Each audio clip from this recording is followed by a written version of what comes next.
So, without further ado, I'm going to hand you over to our first speaker of the day from Michelmores in Bristol, Edward Porter. Thank you, Andrew. Hello, everyone. My name is Edward Porter. As Andrew said, I'm a solicitor at Michelmores in our Bristol office. I'm going to talk about really essential estate planning. Now, it's a very big topic, estate planning, the passing down of assets in a tax-efficient manner. But as an overview, I'm going to cover some points that you need to think about with wills, with lasting powers of attorney, and then we'll finish off with some thoughts on lifetime planning and where that might be useful. So I appreciate maybe perhaps some people at the back can't see the slides, but really I've set out here the main reasons to make a will in the first place. Now, the principal reason is that if you have a will in place, you have control of many of the aspects that, if you didn't have a will, would be decided for you by what are known as the intestacy rules, which are a set of rules that apply in default where somebody doesn't have a will. Now, I won't go through them all of those rules in detail, but it's suffice to say that many parents, for example, think that the rules which provide for children to inherit outright at 18 years of age is too young, and that's the statutory default position. However, that if you make a will, you can make many of those choices for yourself. So you could avoid those default provisions, nominate guardians for infant children, nominate executors, which would otherwise be decided by those rules, nominate trustees where there are trusts in the will. There are opportunities to mitigate tax, which wouldn't be available under the default rules. I put on there that it's worth noting that if you have a will and then you marry, without that will having been drafted in contemplation of that particular marriage, it's automatically revoked. So those intestacy rules come back into play if you haven't taken account of that. Divorce doesn't have the same effect, but it is the kind of event where you would look at the will again and say, does it still do what I want it to do? And on that point, really, I'd suggest reviewing wills really at least every 5 years or on a major life event to make sure they still do what you want them to do. So that covers why to make a will. I'm going to briefly run through how inheritance tax works. Sheldon's going to talk about this in much more detail. But suffice to say for now, how inheritance tax works, you have a nil rate band that's currently £325,000, and that's tax-free, and that's per person, so double that for a married couple.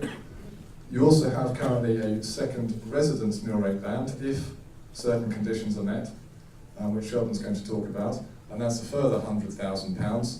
Above that, your estate, less liabilities, less tax, is taxed at 40%. So it could be a significant amount of tax to pay on an estate. There are some reliefs to be aware of. The main one is that assets moving between spouses are exempt from inheritance tax. That's not an exemption that applies to unmarried couples. Even if you're living together, you have to be married. The assets passing to charity are free of inheritance tax, and it's also worth noting that there's a specific rule that if you leave 10% of your estate to charity, the remainder of your estate gets a reduction in the rate that applies. So you get a 10% reduction from 40 to 36 because you left 10% to charity. And then there are certain types of property which qualify for relief as well. Business property, agricultural property, they may be free of inheritance tax as well if the conditions are met. Again, Sheldon's going to talk about the detail. So we talked about the nature of the will, we talked a bit about inheritance tax, and now I'm going to talk about how trust can be used in the wills to help with both, help with the succession planning and potentially help with inheritance tax as well. So again, I appreciate that the writing might be a bit small, but at the top there are different types of trusts, and I've summarised the main ones. A life interest trust would be where a person gets the benefit of the trust assets during their lifetime, but on their death, the trust dictates where those assets go to. There's a bereaved minors trust for children inheriting at 18 years of age, because you couldn't just pass assets over to a minor child. Many people feel that might be too young, so there's an alternative type of trust called an 18 to 25 trust, which, as the name suggests, could pass assets to children up to 25 years of age, Or there's a fully discretionary trust which doesn't set an upper age limit.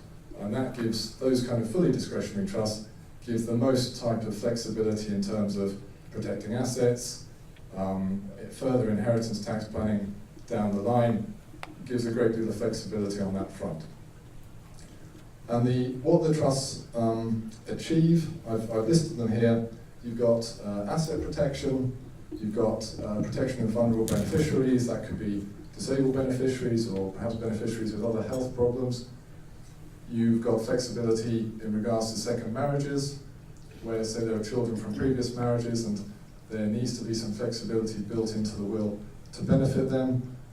Use of business property and agricultural property, and then, as I put at the bottom, that point about flexibility and inheritance tax mitigation.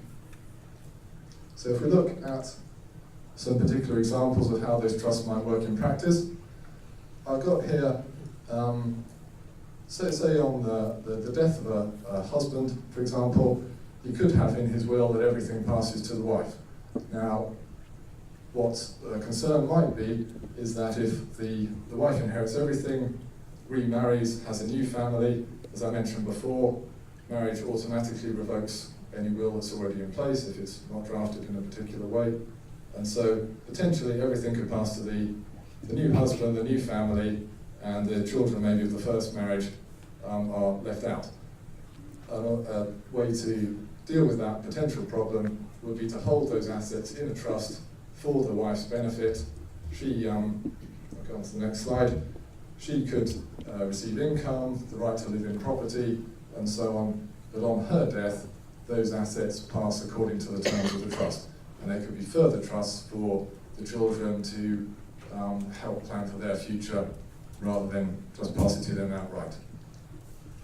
An alternative would be if there are business or agricultural properties, property that needs to be dealt with, you could have a trust that separates out that property that qualifies for relief on the first death. Rather than leave it all to the surviving spouse, which is already exempt for inheritance tax, you might put it into the trust and what we call bank that relief on the first death. You don't know for certain that the relief would be still available on the second death, so you put it into the trust, a trust from which the surviving spouse can benefit and for other family members, but it's put in there to separate it out at that stage. So that's an overview of how the trusts work. I thought it would also be worth covering mention of foreign assets and thoughts that you should consider about them. Now there may be what are called forced heirship rules in the country in which the property is located. So you've got a French property or a Spanish property. There are rules in those countries about where those assets pass on death that override the terms of the will. Now, traditionally there's always been a debate about should you have one will that covers everything, or should you have a will for your English property, a French will for your French property, and so on. What's the best thing to do? It may still be appropriate to have separate wills, or it may be appropriate to use something that's become available recently, which is called a succession regulation, EU succession regulation election. Bit of a mouthful, but what it does is it says in your will, I want English law to apply to my foreign EU property. And that way the rules of succession, the rules of administration apply to that property rather than having the different types of law apply. Brexit shouldn't affect these elections on the basis that we haven't fully signed up to the terms as they stand now. So our status as what's called a third party state should be the same after Brexit as it is now. So we're still advising people put these elections in, and it should simplify things at the time. It's also worth bearing in mind on the tax side of things that although you'll pay inheritance tax on your worldwide estate, that doesn't necessarily mean you won't pay tax on foreign property in that country as well, but there may be a double tax treaty that prevents tax being applied twice to the same property, so that you don't do that. But it's worth bearing in mind that just because it's in a foreign country doesn't mean IHT doesn't apply. And it's also worth noting that although I said the spouse exemption, assets passing between spouses is completely free of inheritance tax, there are restrictions where one spouse is non-domiciled, a non-dom. If you're moving assets from a UK domiciled spouse to a non-UK domiciled spouse, the spouse exemption is restricted. So that is an overview of wills and trusts and things to consider there. Moving on to a new topic, lasting powers of attorney. Now the will covers what happens to your estate on death. Lasting power of attorney allows you to appoint attorneys to deal with your affairs during your lifetime if for any reason you lost the capacity to do so yourself. There are two types, one that deals with property and financial matters, a second type that deals with health and welfare matters. You may have heard of enduring powers of attorney, which was the predecessor for the property and financial affairs type. They're still valid, but you can't make a new one. You have to make these new lasting powers of attorney. The health and welfare one is something that was introduced and wasn't available before. And our general recommendation is have both types, and then there can't be any category of decision that falls into the other pot, so to speak. There can't be if you've got both, you can't have, say, a care home manager saying, well, actually, that's a health and welfare decision, not a property and financial decision, and you've got the wrong type of document. You could always just say, well, I've got both, it's covered. Now, they're quite flexible documents. You can appoint the attorneys you want to. You could put restrictions on how they could act, but we have to look at exactly what you wanted to do. I would suggest making sure that they include an express power to delegate discretionary investment management. There's been a recent and that can be charged immediately to 20% inheritance tax, 1/2 of the death rate. We'll come on to that a little bit later.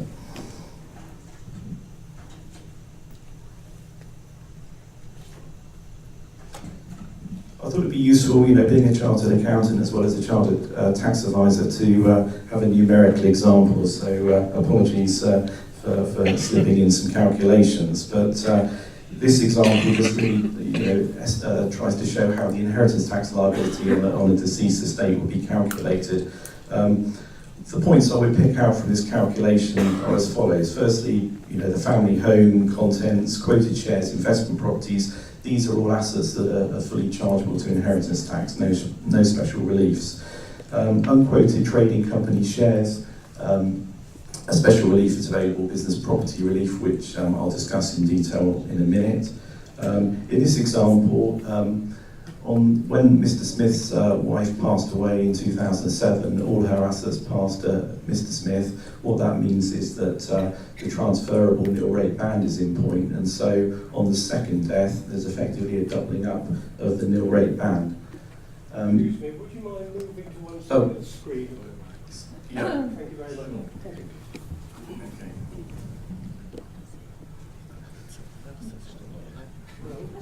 Is that okay? Okay. Right, okay.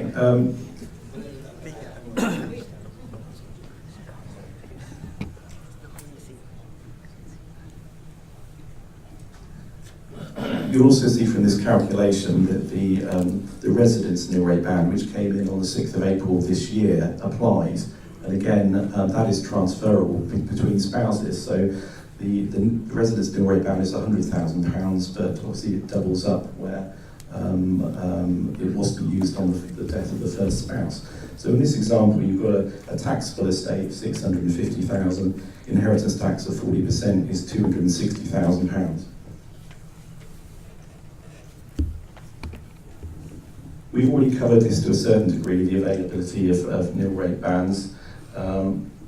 What I would bear in mind, or the points I would pick out, are that the standard nil rate band, £325,000, that's going to remain as such until the 6th of April 2021 at the very earliest. Then also, the point I would make here is that when you look at what nil rate band is unused on the first death, you don't take a numerical amount. You actually look at the percentage which is unused. So someone might have died 20 years ago when the nil rate band was only around £150,000, and say at that stage only 50% of the nil rate band was used then. If their surviving spouse then dies at the moment, at this point in time, it's not £75,000, which is the transferable nil rate band, it being 50% of the £150,000 then nil rate band. you actually get 50% of the current nil rate band as an additional amount. So it is actually quite beneficial in that respect. The same principle applies to the residence nil rate band. What I would say on the residence nil rate band is that obviously this is partly the introduction of this new residence nil rate band was really a reaction to rising house prices and people being concerned that because of the value of the family home they were being brought into inheritance tax for the first time. There are numerous qualifying conditions. At the moment it's £100,000, it's rising to £175,000 by 6th of April 2020. I mean, my take on it is it would have been much simpler to just increase the standard nil rate band, but we've got this new regime now with lots of qualifying conditions which I'll explain.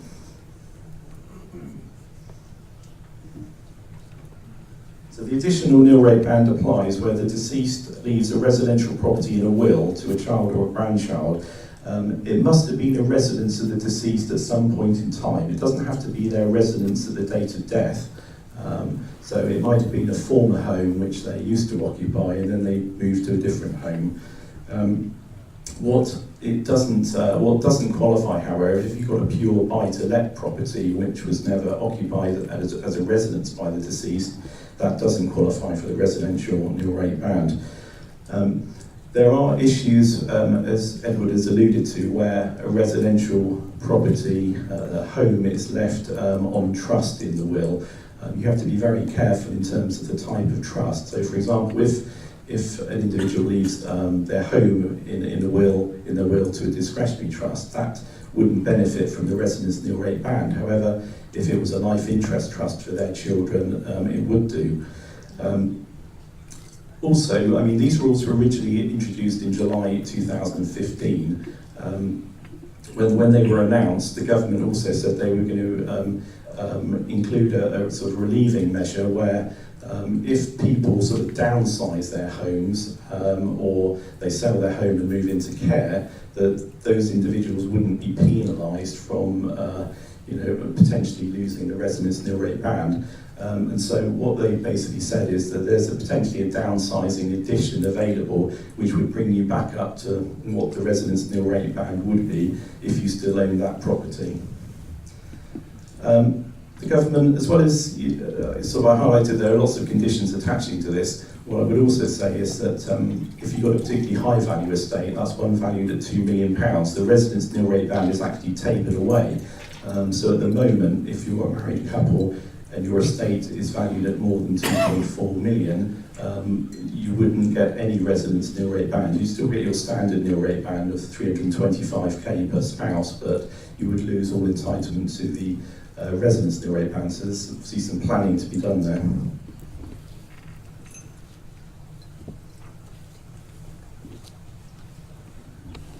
Edward alluded to the fact there are two key reliefs in the legislation that apply to business property and agricultural property, which means that certain assets or interests in businesses can pass down a generation free of inheritance tax.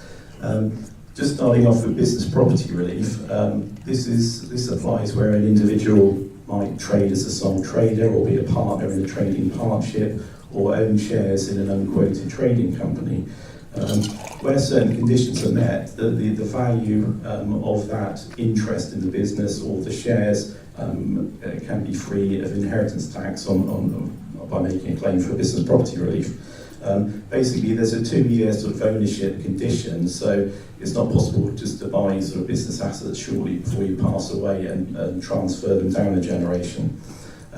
Obviously, the policy rationale behind business property relief is that the idea is to enable family businesses in particular to pass down a generation without a tax charge crystallising, because that might necessitate the sale of the business.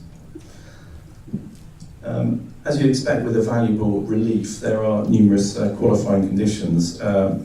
Businesses that are wholly or mainly investment businesses don't qualify for business property relief. I suspect that a number of people in this room will hold furnished holiday-let property. Now, there have been some quite high-profile cases on such properties, and the revenue of one of those cases recently is such that the Pawson case in particular, the revenue and the tribunal's firm view at the moment is that furnished holiday lets in most cases are, if they are businesses, then they are businesses of which comprise wholly or mainly holding or making investments, so they don't qualify for business property relief. So there's a key issue there for people holding furnished holiday lets. Sometimes an entrepreneur or a shareholder will hold the sort of trading premises outside of the company to sort of de-risk the property from the company's trade. That can be disadvantageous from an inheritance tax perspective, because in certain situations you would only, the individual would only qualify for 50% business property relief as opposed to 100% if the property was inside the company. In that situation, there might be some planning to be done there to perhaps create a group structure and put the property within the group. But there are other tax considerations to consider there, not least stamp duty, land tax. Accepted assets, I mentioned, which is where, say you've got shares in a trading company, however, within that company, the company may have an asset such as a yacht or a holiday home, for example, villa in the south of France. What you'd find there is that, because the asset isn't used or hasn't been used in the trade and is not required for future trading purposes, there'd be a restriction on the amount on which business property relief will be due, so that the full value of the shares wouldn't qualify for business property relief. So you need to be mindful of that and consider what to do with any accepted assets in a company structure. DLA, I've put an abbreviation there, that stands for Directors' Loan Account. So we often see the case where we've got individuals who operate via limited companies. They own the shares in the limited company. After 2 years, potentially those shares would benefit from 100% business property relief. But at the same time, they might also have loaned money to that company and have a Directors' Loan Account credit balance. Now, that is an asset in their estate, and it wouldn't benefit from business property relief. That is a point that is often overlooked. So again, some planning can be done here, and I've done this in practice where it's possible to convert that Directors' Loan Account credit balance into new shares in the company under a rights issue. And using a rights issue is advantageous because what the inheritance tax legislation provides is that if you acquire shares under a rights issue, they are identified with the existing shares you hold in the company, and they are treated as being acquired when you acquired those original shares. So you can use a rights issue to get around the 2-year minimum ownership condition. And actually this does form part of what you might call sort of deathbed inheritance tax planning. And there was a well-known case, the Vinton case, where I think a lady acquired shares under a rights issue 3 days before her death. And those shares were held to qualify for business property relief because they were identified with her existing shareholding. And at the same time, that lady had also just done a straightforward share subscription for new shares in the company, and the estate didn't qualify for business property relief on those shares because they'd only been held for a number of days. So the way in which the shares are acquired is a critical point.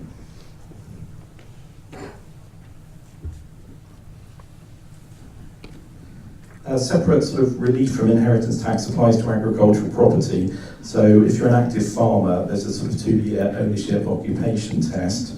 And if other people owning agricultural land, for example, you have to own it for 7 years before you qualify for agricultural property relief if it's sort of occupied by someone else. For example, if you let it to someone who is farming it themselves. Agricultural property relief is given on the agricultural value of agricultural property, and so if you've got agricultural land that has got potential hope value or development value, you would find typically that the difference between agricultural value and market value wouldn't be covered by agricultural property relief. That wouldn't necessarily be a problem if you were farming the land yourself, because you may be able to qualify for business property relief on the land.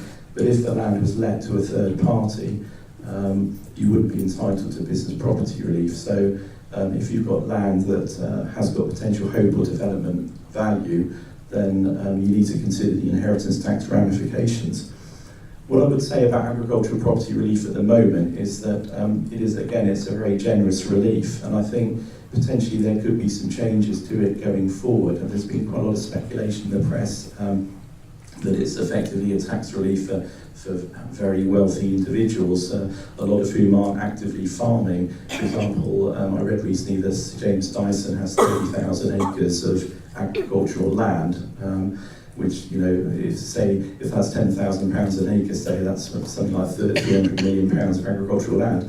I mean, if there's a change in government, who knows what will happen to agricultural property relief, particularly if you're not actively farming that land yourself. We've got a budget coming up on the 22nd of November, so we'll have to see.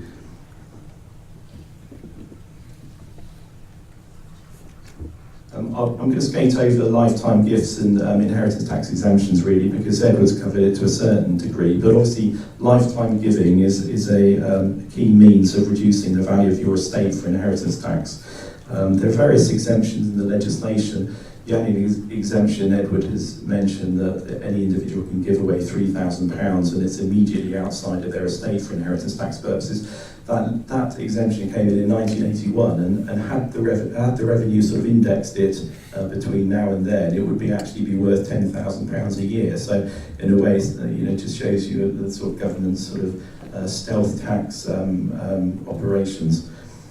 Small gifts exemption, any individual can give £250 to any number of individuals in a tax year. Gifts in contemplation of marriage, depending on the relationship of the party to the person getting married, can be exempt, immediately exempt up to £5,000. That can be per individual, so potentially you've got a couple getting married, each couple could give £10,000 to their son or daughter. I think record keeping is very vital now, particularly where gifts are being made during lifetime, and particularly where if someone's looking to establish a pattern of giving out a surplus income. From speaking to Edward earlier, it seems to be the case that the revenue will ask the executors of the estate when the inheritance tax return is filed, have they been back through the bank statements of the deceased going back 7 years. There is a very detailed schedule to the inheritance tax return which asks for all details of lifetime gifts in the last 7 years. So bear in mind that if you're looking to make use of some of these exemptions, they ought to be documented. A final point, though, although I haven't covered it on the slide, is that people in this room may have made loans to their children, for example, maybe to help them get on the property ladder.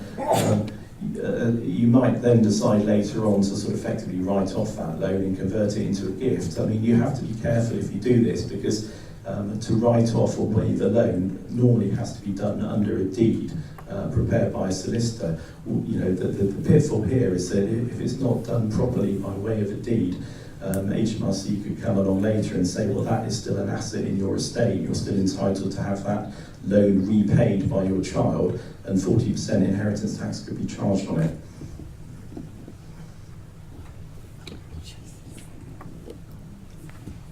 And just covering off a few points on sort of substantial gifts. Potentially exempt transfers, this is basically in essence where you make a substantial gift to an individual. This falls outside your estate after 7 years have elapsed. Pets, as we call them, obviously can be advantageous, particularly where the asset concerned is expected to rise in value significantly, because even if you were to die within 7 years, it's only the value of the pet at the time it's made that comes back within your estate, not its value later at the point of death, which obviously could be a lot higher, particularly in the case of sort of development land, for example.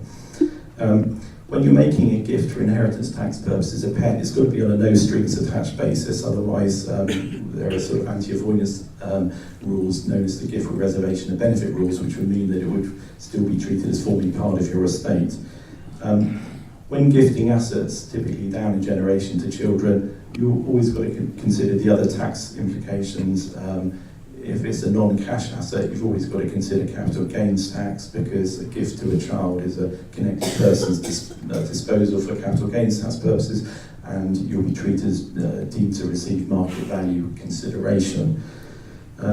There are always other tax and legal implications of making a gift of an asset. That asset will then be in your child's estate for sort of divorce and bankruptcy proceedings, etc. By contrast, that covers potentially exempt transfers, gifts to individuals. Sometimes you would want to gift an asset into trust because you don't know how you want for asset protection reasons, for example. You don't know how you ultimately want that asset to evolve. I touched on this at the start. If you gift an asset into trust, that's a chargeable lifetime transfer. Now, there's a pitfall here in that you could crystallise an immediate inheritance tax charge of 20% if you gifted value that exceeded your available nil rate band and the asset gifted into trust wasn't sheltered by any special inheritance tax relief such as business property relief or agricultural property relief.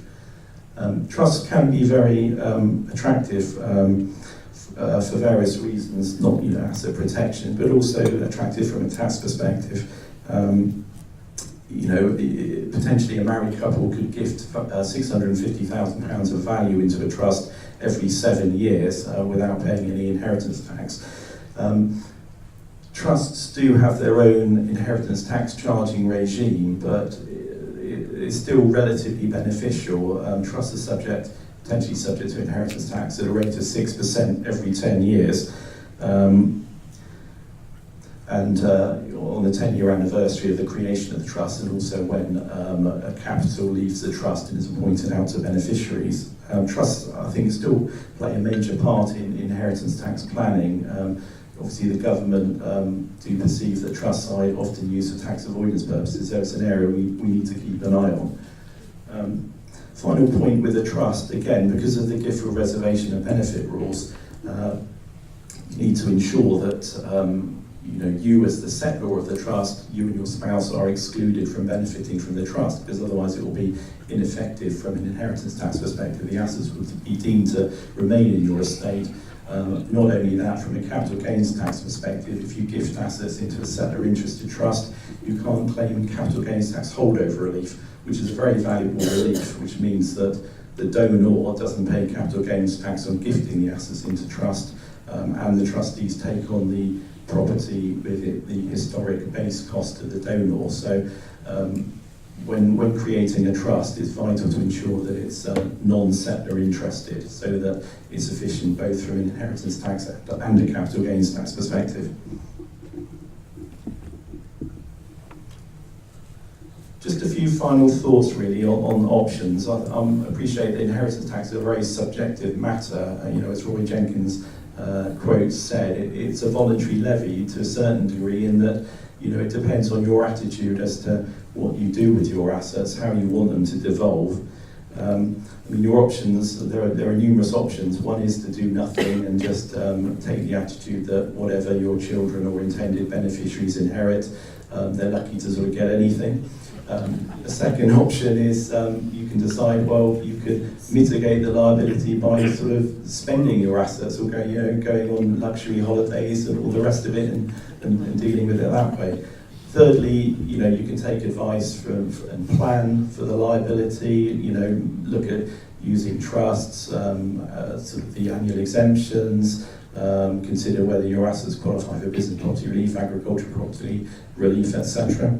Fourthly, and this is not really planning as such, but and Edward touched on it, you can fund the inheritance tax liability, so you can look at taking out sort of joint life, second death cover in the case of married couples, civil partners, or there's 7-year decreasing term assurance, which covers any potential liability on a gift if you were to die within 7 years of making a gift and it forms part of your estate. So inheritance tax insurance policies can play a part in funding the inheritance tax liability. Obviously, funding as distinct from mitigating the liability. As I said earlier, the nil rate band renews itself every 7 years, so potentially gifting 650k into trust is still possible in the current regime. Could there be future changes to business property relief and agricultural property relief, these very valuable reliefs that we've got at the moment that can shelter up to 100% of the value from inheritance tax? I think APR maybe possible there'll be some changes there. Business property relief, I think, would be very politically unpopular if there were changes in that regime, but we'll just have to wait and see what happens. I'll also make the final point really that if you're giving assets during lifetime, then because you normally want to avoid a capital gains tax liability, you normally look to claim holdover relief if you can, capital gains tax holdover relief, which means that the recipient would take on the asset with the historic base cost, and so would pay capital gains tax if they later dispose of the asset. Now, the alternative will be holding that asset until death. The potential downsides there are: would the asset still qualify for business property relief and agricultural property relief at that point? But the potential upside is that on death, death isn't an occasion of charge for capital gains tax purposes. So if it's held unto death, your beneficiary under the will would basically acquire the asset with a capital gains tax base cost equal to its market value at the date of death. So they could potentially sell it shortly after death without incurring any capital gains tax liability. So there are sort of choices there as to what you do. Final point is that you always need to consider the position with your other advisors, whether that's your financial planner, me as a sort of tax partner, your private client lawyer, and your investment manager. That's all I wanted to say. Thank you very much for listening.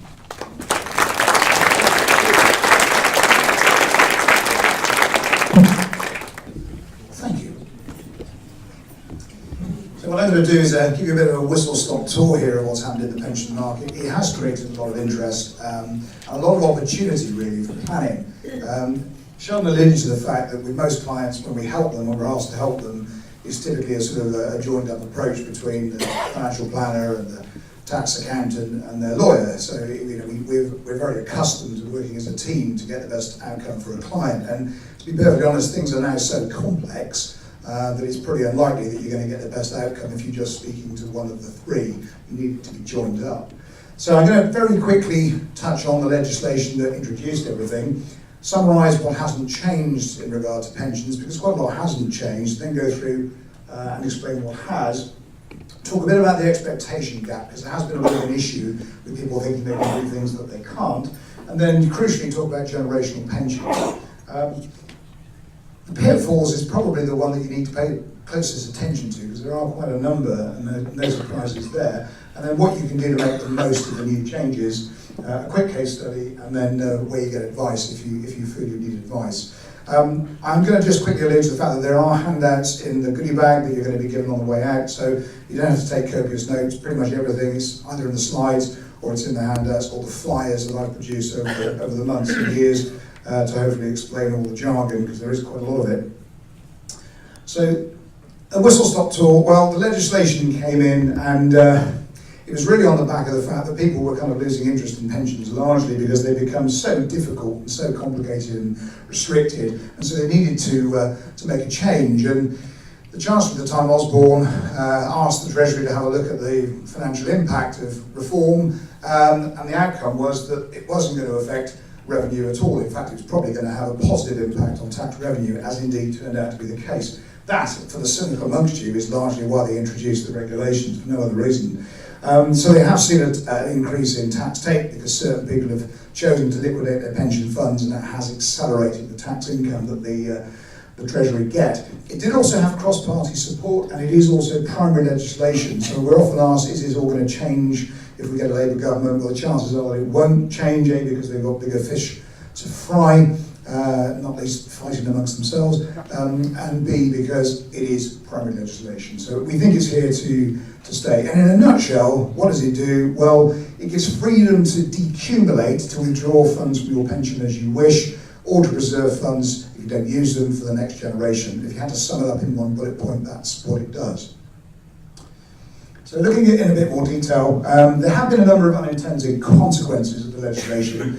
One of them is that the pension industry was entirely unprepared for the changes. No great surprise there. They're leviathans, to say the least. And it took them unawares. So they obviously couldn't cope with doing what the legislation said that a policyholder could do. They just simply couldn't accommodate it.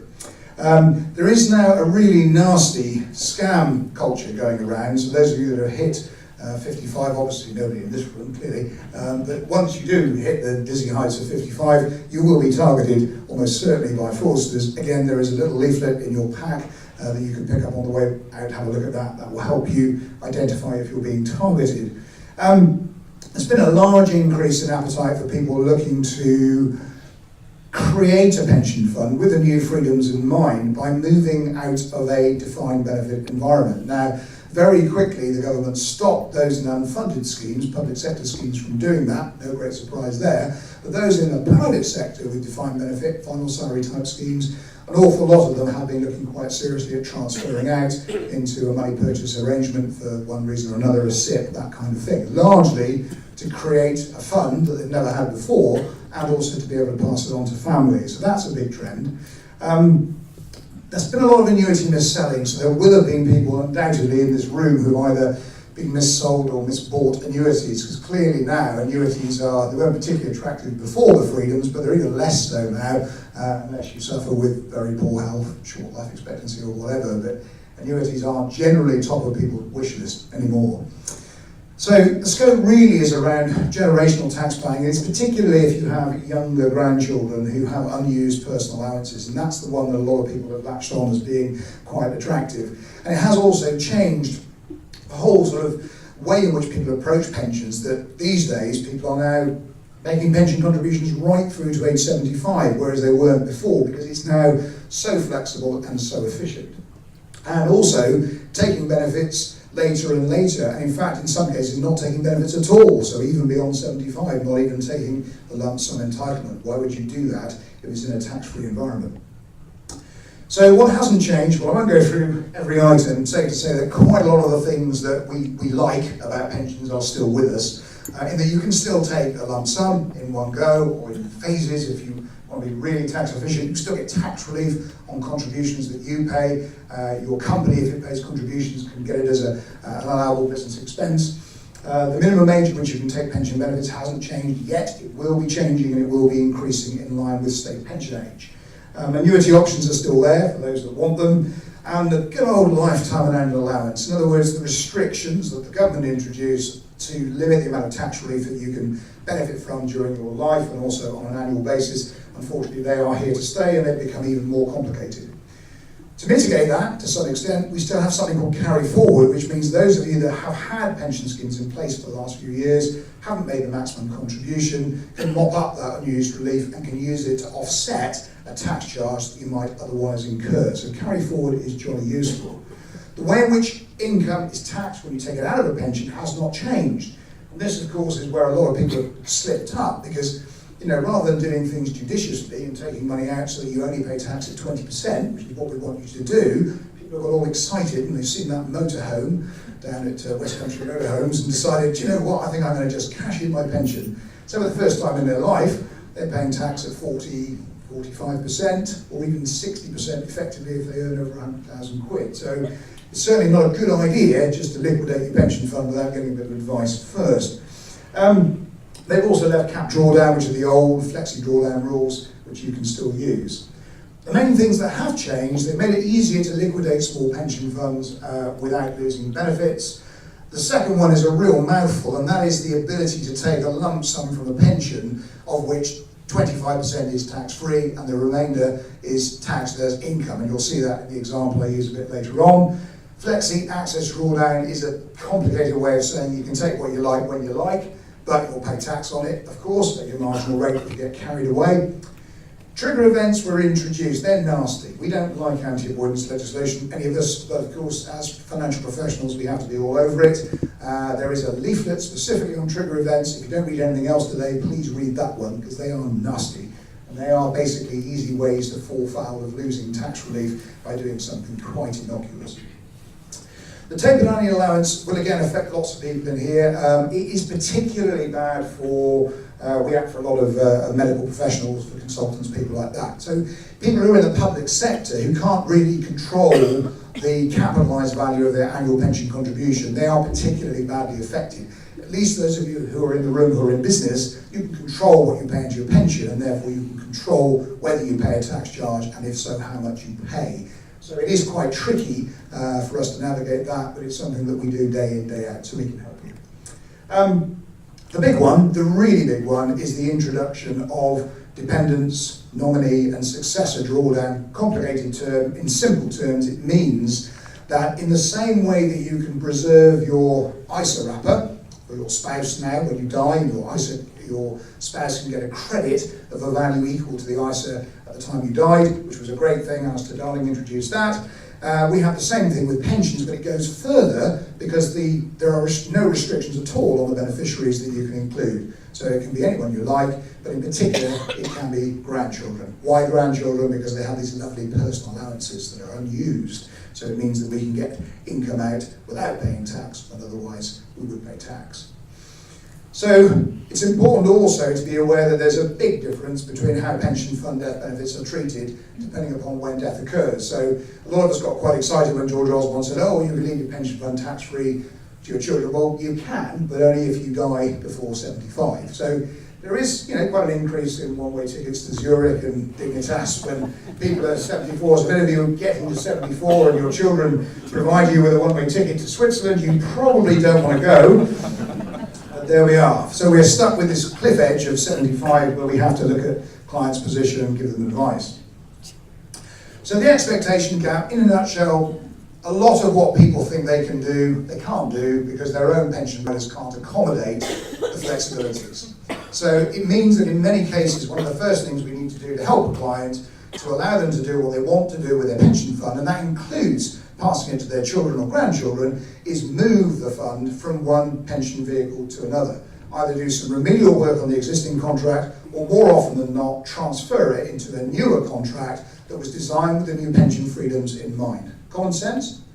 But if you go back and you've got a ratty old 30-year-old Zurich Life policy or an old retirement annuity, you cannot do any of the things that the legislation says you can do. And that's really what I mean by the expectation gap. So it's all about getting the right advice from somebody who does it day in, day out. That's what we do. And finding out whether your pension arrangements can accommodate the new freedoms. Chances are quite a lot of them won't be able to do that. So the generational pension, I've already touched on this. The gist of it really is being able to preserve the pension wrapper for your spouse, for your children, and increasingly now for your grandchildren.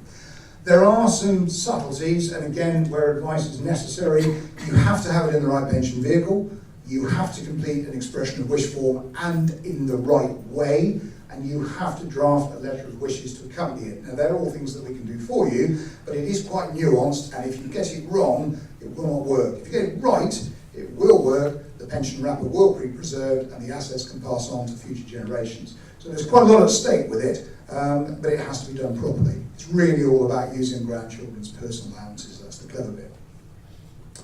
So the pitfalls, well, there are quite a few pitfalls, and again, because I have a relatively short slot to do this presentation, I'm not going to go through all of them, but they are in the handouts that you're going to get on the way out. The main ones to look out for, though, are trigger events. Now, the most obvious trigger event really is where you take a benefit from your pension, perhaps because you've got a fund that you've forgotten about and you've got to 55 or whatever, and you think, oh, I'll just liquidate it and get rid of it. If you take income, any income, even a pound of income potentially from a pension fund for the first time now, and it doesn't qualify under the small pots rule, then that will be a trigger event which will mean that your ability to make future pension contributions is massively compromised. So rather than being able to pay in or have your company pay in up to £40,000 a year with no benefit in kind tax charge, all that lovely tax planning gets us all very excited as accountants and financial planners, rather than being able to do all your carry forward and all your unused relief, you lose the whole lot.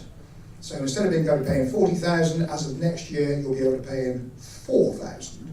And all that lovely carry forward, 3 years worth of 40,000 quid, that's about 120,000, you're going to lose all that as well. So woe betide you if you effect a trigger event. You need to learn what they are, you need to avoid them, you need to get some advice. So trigger events, really nasty.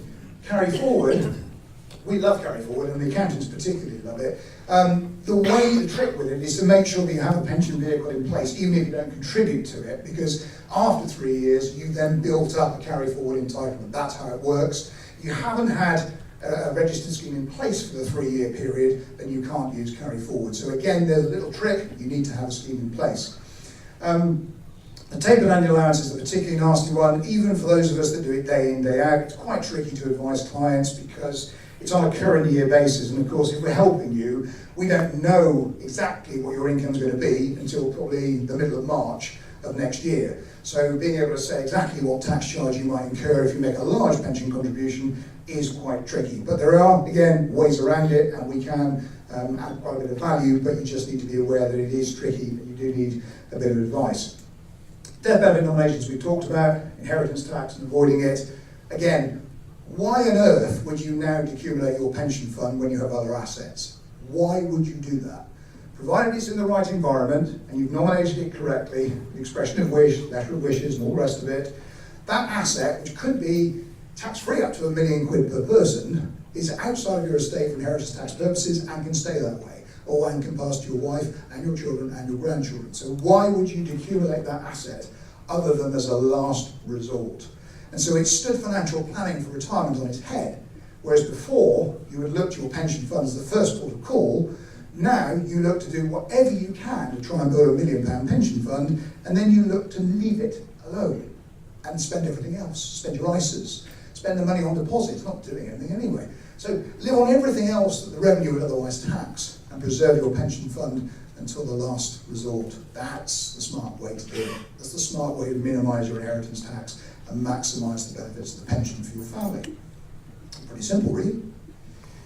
Age 75, that's another one. So I mentioned it's a big deal. Well, it is a big deal because if a person passes away, dies before age 75, then subject to the lifetime allowance and any tax charge that might arise from that on any excess, the fund can be inherited and accumulated tax-free.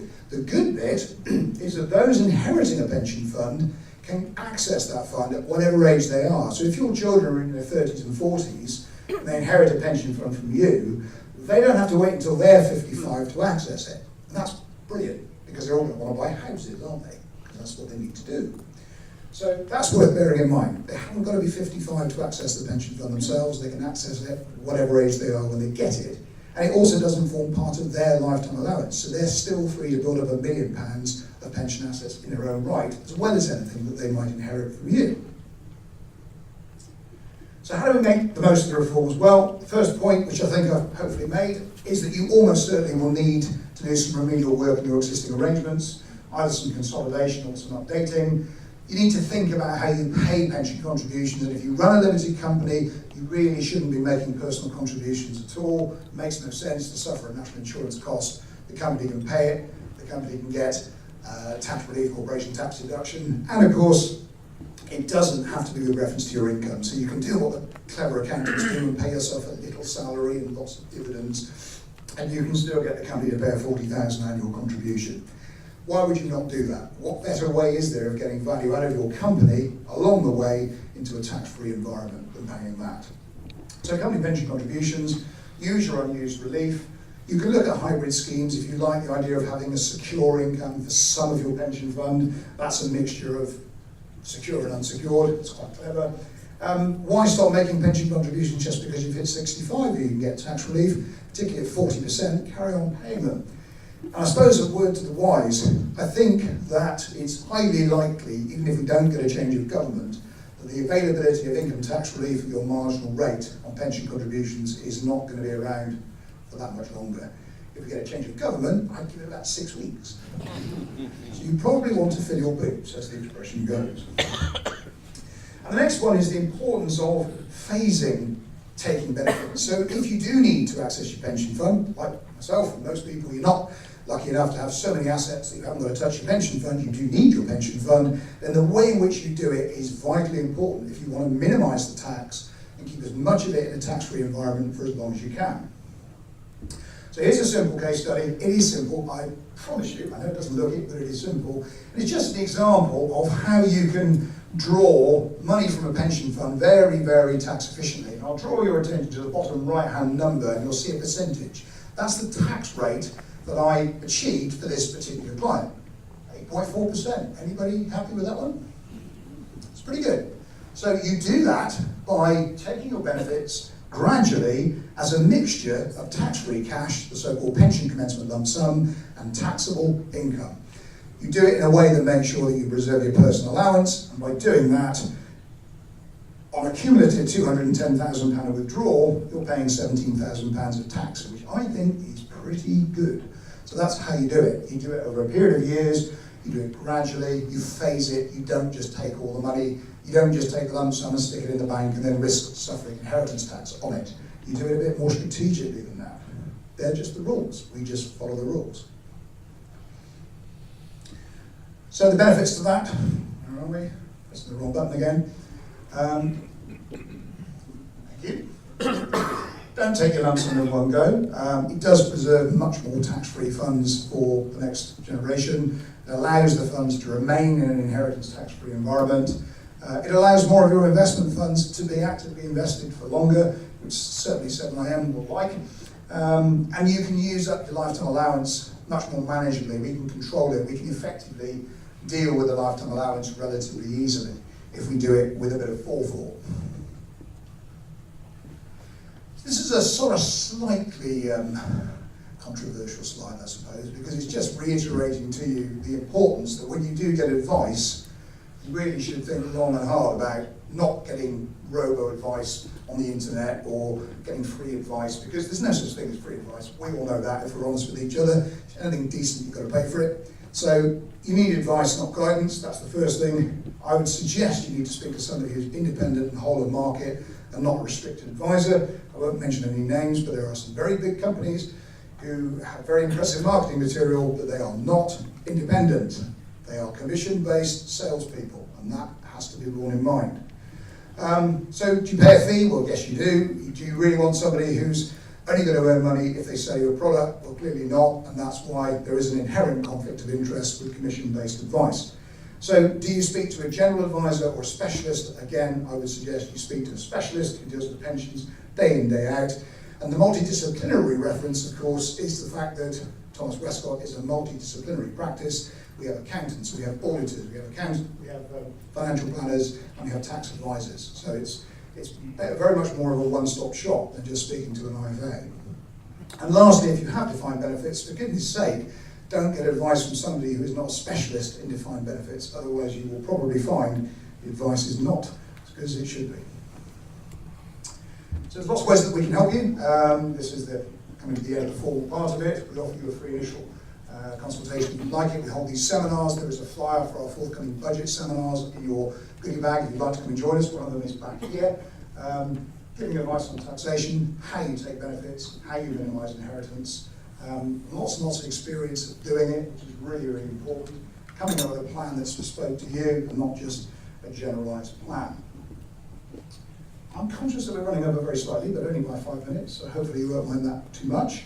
I think at this stage, that's it. Bar to probably encourage you to pick up the little flyer on pension scams, because that's a real bone of contention with me. People are having their pension funds stolen from them.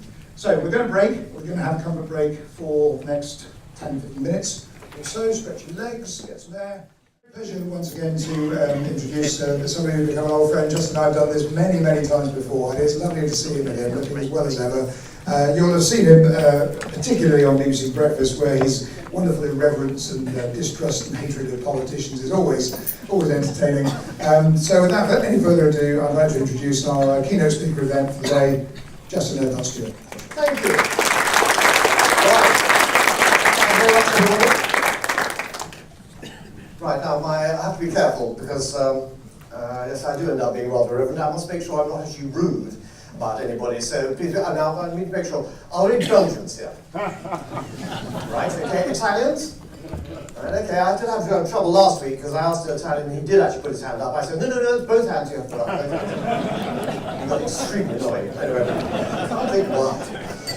Right, I've got about sort of 45 minutes to make sense of complete and utter nonsense. So I've got far too many slides here, and which I've already cocked up. Now what do I do with that? No, I do that way around, that's it. So we're now 10 years after the crash. 10 years, that's sort of just flown by, it's such joy, isn't it? And now we're having to deal with stuff we really wouldn't have imagined would occur. We're having to deal with Trump.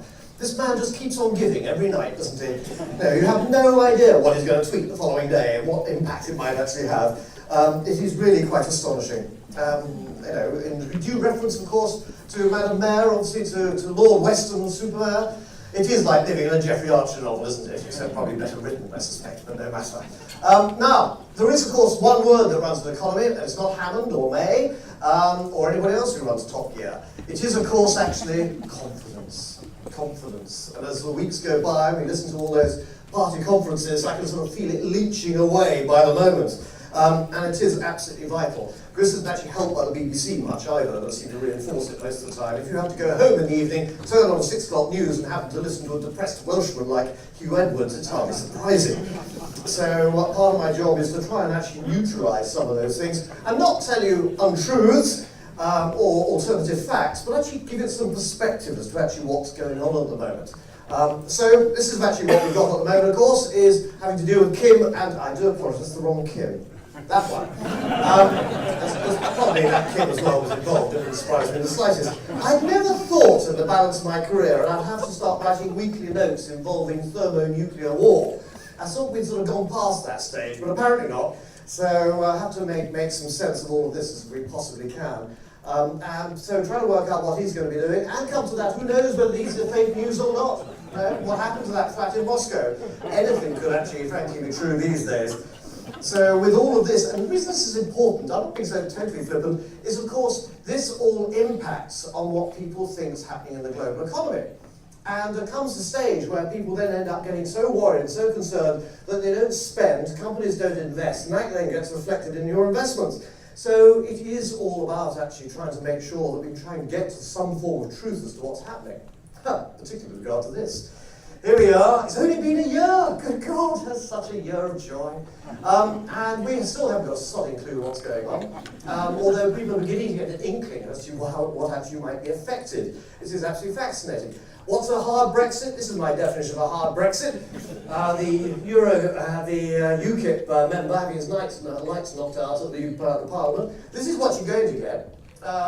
Because it's going to be a bugger's muddle of all sorts of things they're trying to sort out, whether you're dealing with Europol, Euratom, or whether you're dealing with trade at Dover docks.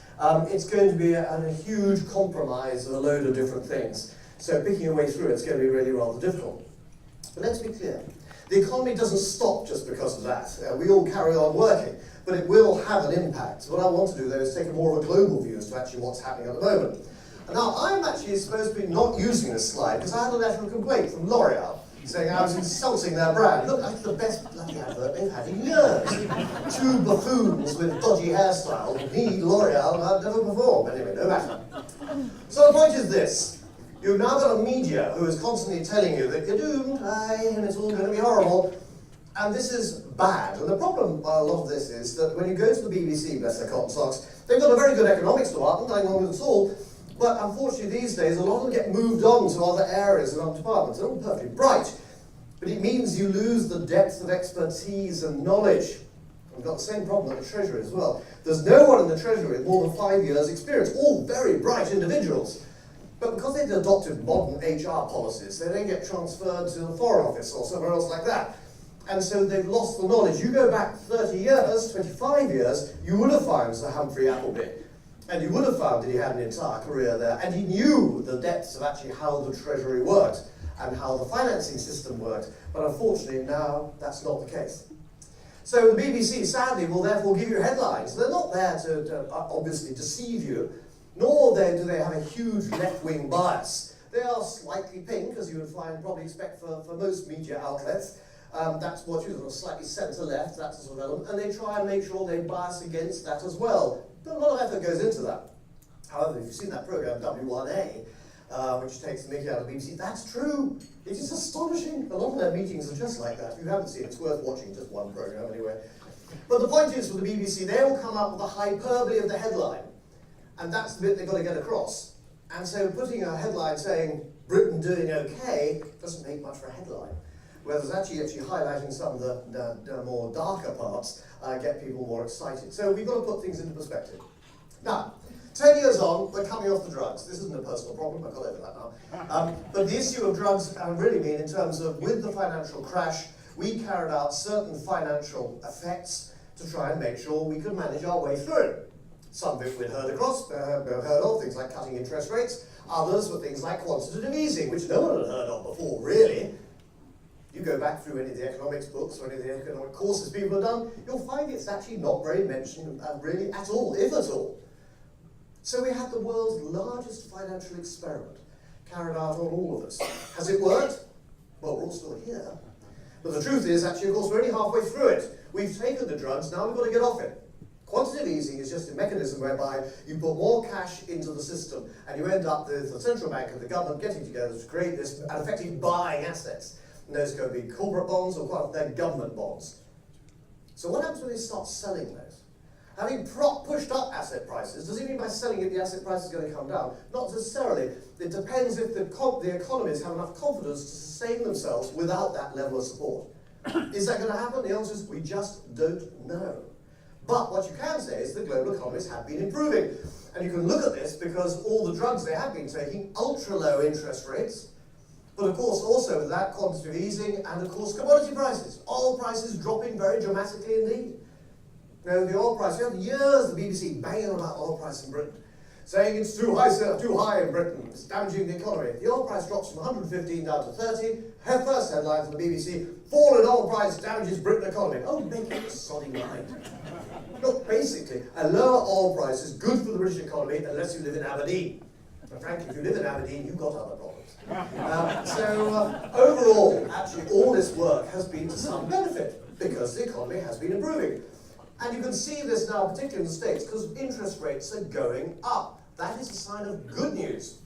Trump says it's bad news, therefore it must be good.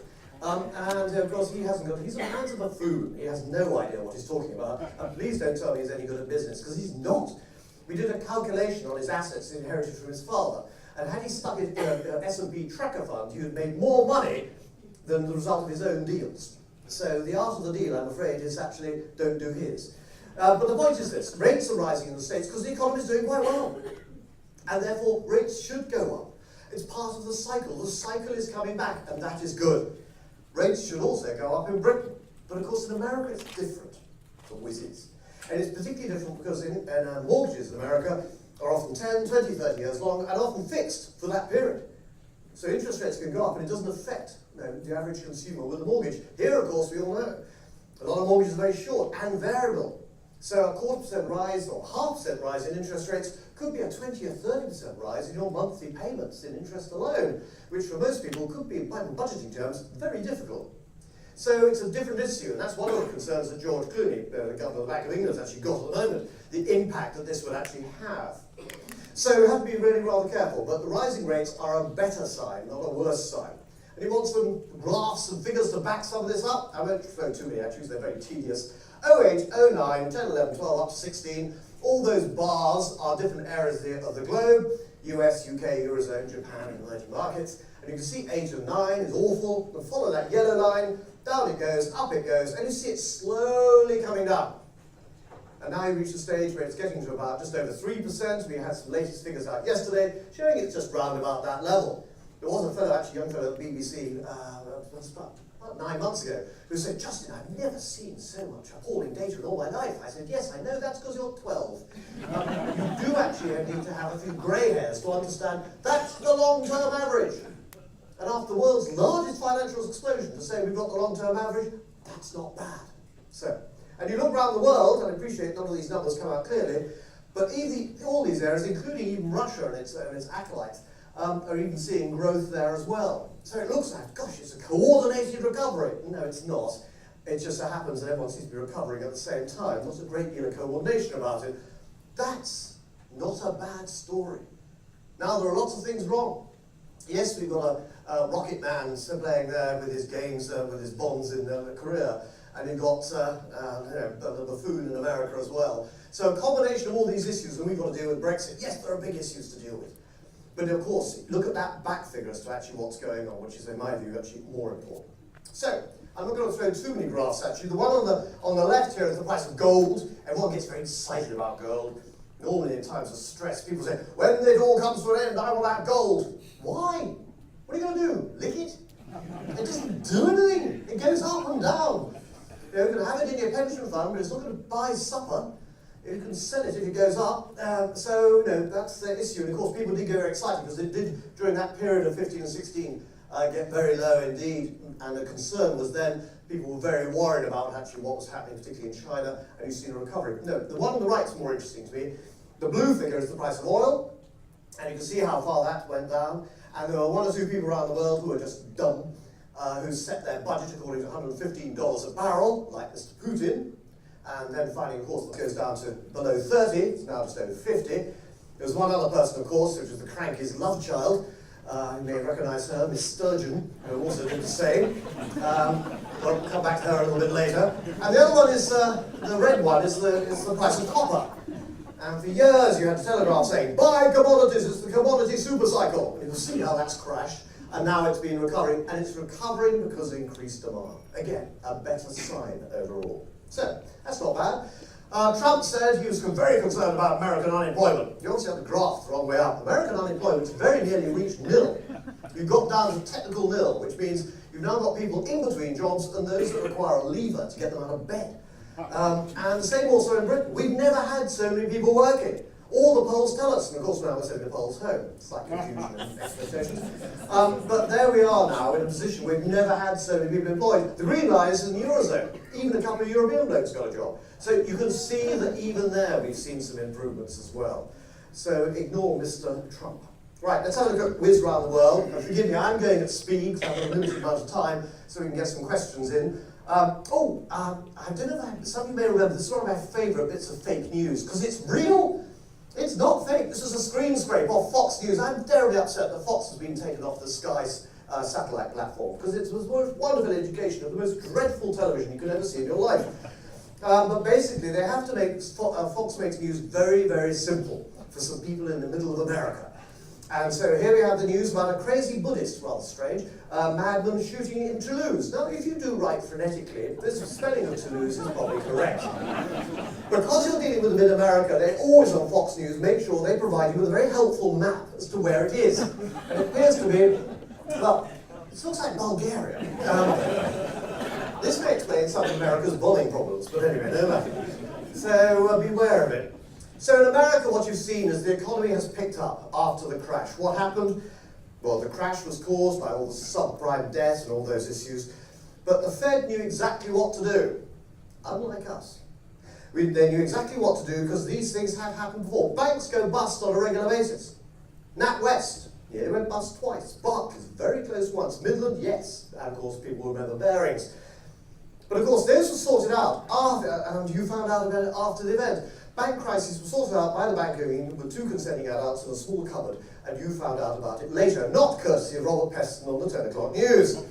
And so you had the Fed there looking at this and realizing the primary driver of the US economy, Mr. and Mrs. Joe Schmo, living in Little Rock, Arkansas, shopping in Walmart. And if they are upset, then the rest of America will be upset, and that'll affect the rest of us. Why is that important? Because the consumer accounts for, if you include all the pensions and insurance and everything else, over 70% of the American economy. So that's why it's important. And why were they upset? Because their house prices crashed. They couldn't move anymore. 40% in New England, higher in places like Missouri. And if your price goes down by 40% of your primary asset, your confidence goes. And therefore you don't spend so much, and therefore will hold back for the moment. So you've got to get that fixed. And they did. Within 2 years they had the banking system fixed again. Not perfect. And how do you fix a bank? The answer is you divide it into 2. You take the bad bank, and you stick it over here, put a sign in it saying come back in 15 years' time. By the way, you're still paying for it. Take the good bank over here and give instructions. You go out and do what banks are supposed to be, which is not create all that stuff.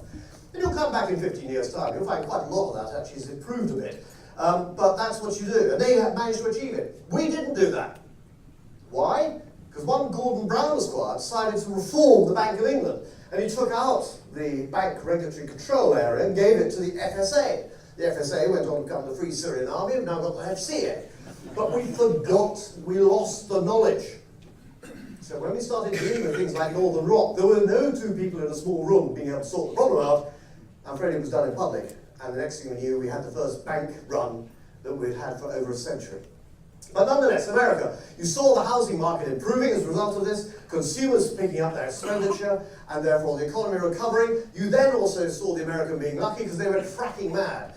And so with fracking, therefore the price of oil came down. Okay, the frackers had been fracked by the Saudis, but it doesn't matter. The price had already come down significantly. This was reflected in corporate earnings. And it was around about June last year, you saw the peak of this, where corporates were really benefiting from it. And so a lot of that has really helped the value of the markets coming through, and so giving it those problems. Of course, now we've got, the question is, what happens next? Because Trump's promised all sorts of things and delivered on none of them at all. Those corporate benefits from the oil price have gone through, but the markets are still rising. So we have to be quite careful here. There's an awful lot of optimism, enthusiasm, or is it complacency? So we have to be careful. It's in a better position than it was, but we have to be slightly careful as to what the next stage is.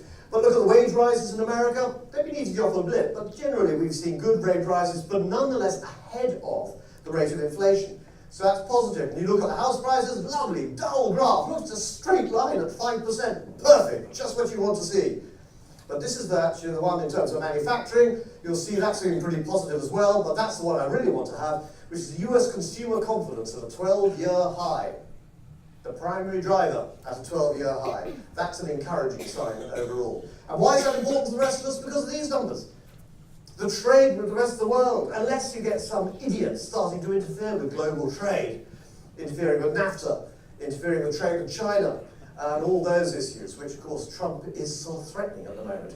So we'll have to see how that one plays out. Meanwhile, of course, the Eurozone. If you're a loyal reader of the Daily Mail, obviously the creature of Beelzebub. There is nothing good about it at all. Look, let's be clear. There is one really good benefit of the euro. It got rid of the world's most useless currency, the Belgian franc.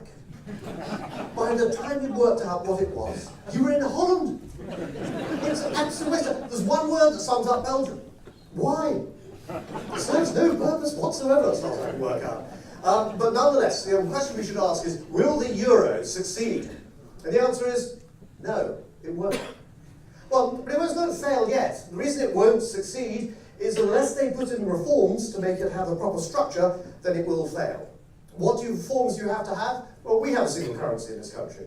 In that single currency, you have to have a harmonised bank regulation, free movement of capital.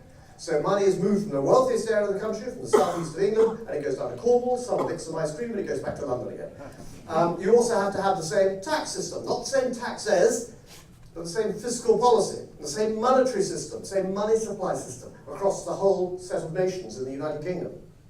So therefore, what you had was, when you had the Scottish referendum, and the issue was Scotland going to be independent or not, and the question then down to the Governor of the Bank of England was, could we actually keep sterling in an independent Scotland, or do we revert to the tradable goat? And the answer was very clear, it's the goat. Because you cannot have, effectively, another nation running its own tax system, its own money supply system in your single currency. Otherwise you'll create the Athens of the North, which is actually Edinburgh's nickname anyway.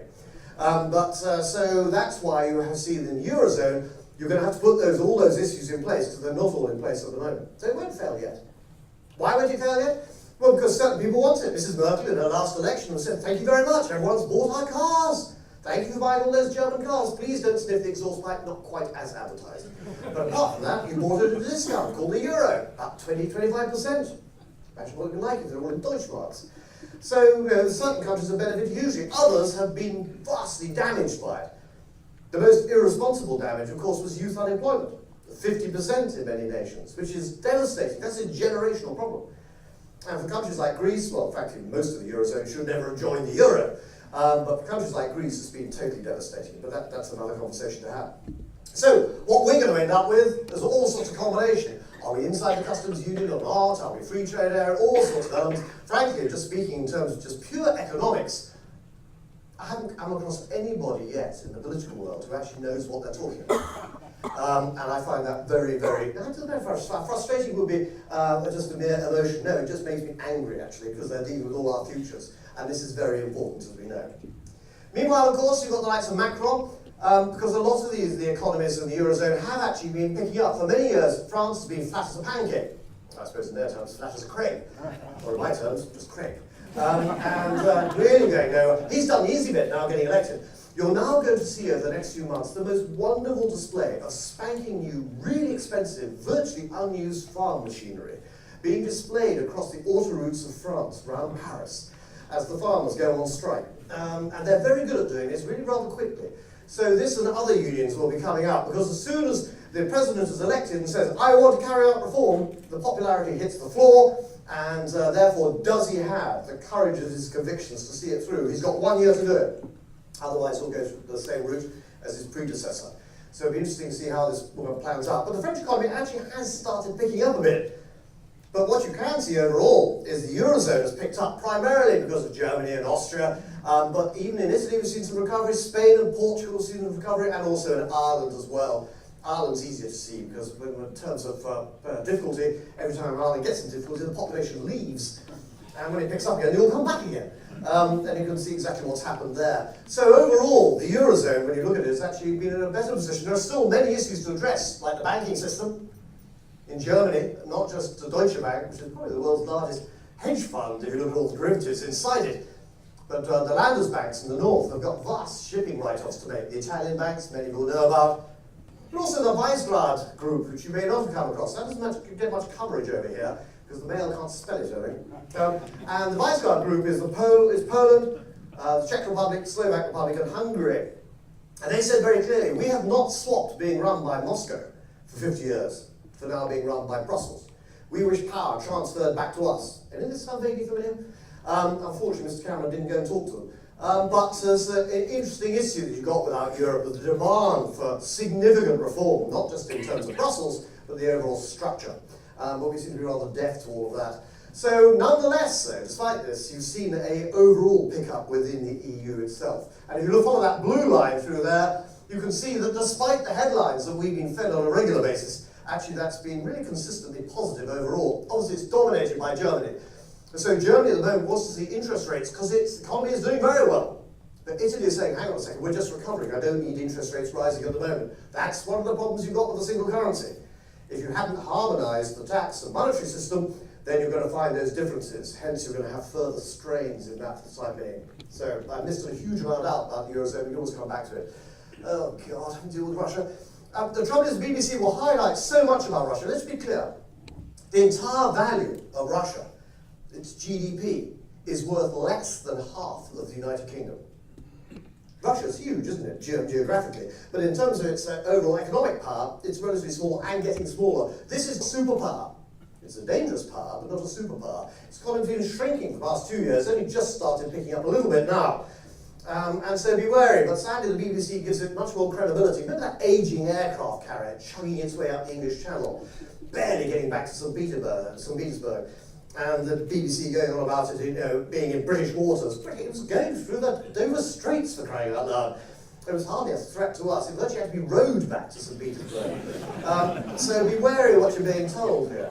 Also in Russia, it's the financial sanctions that bite on the likes of Gazprom and Rosneft, because they can't roll over their debts, do their FX deals in Europe, certainly not in New York.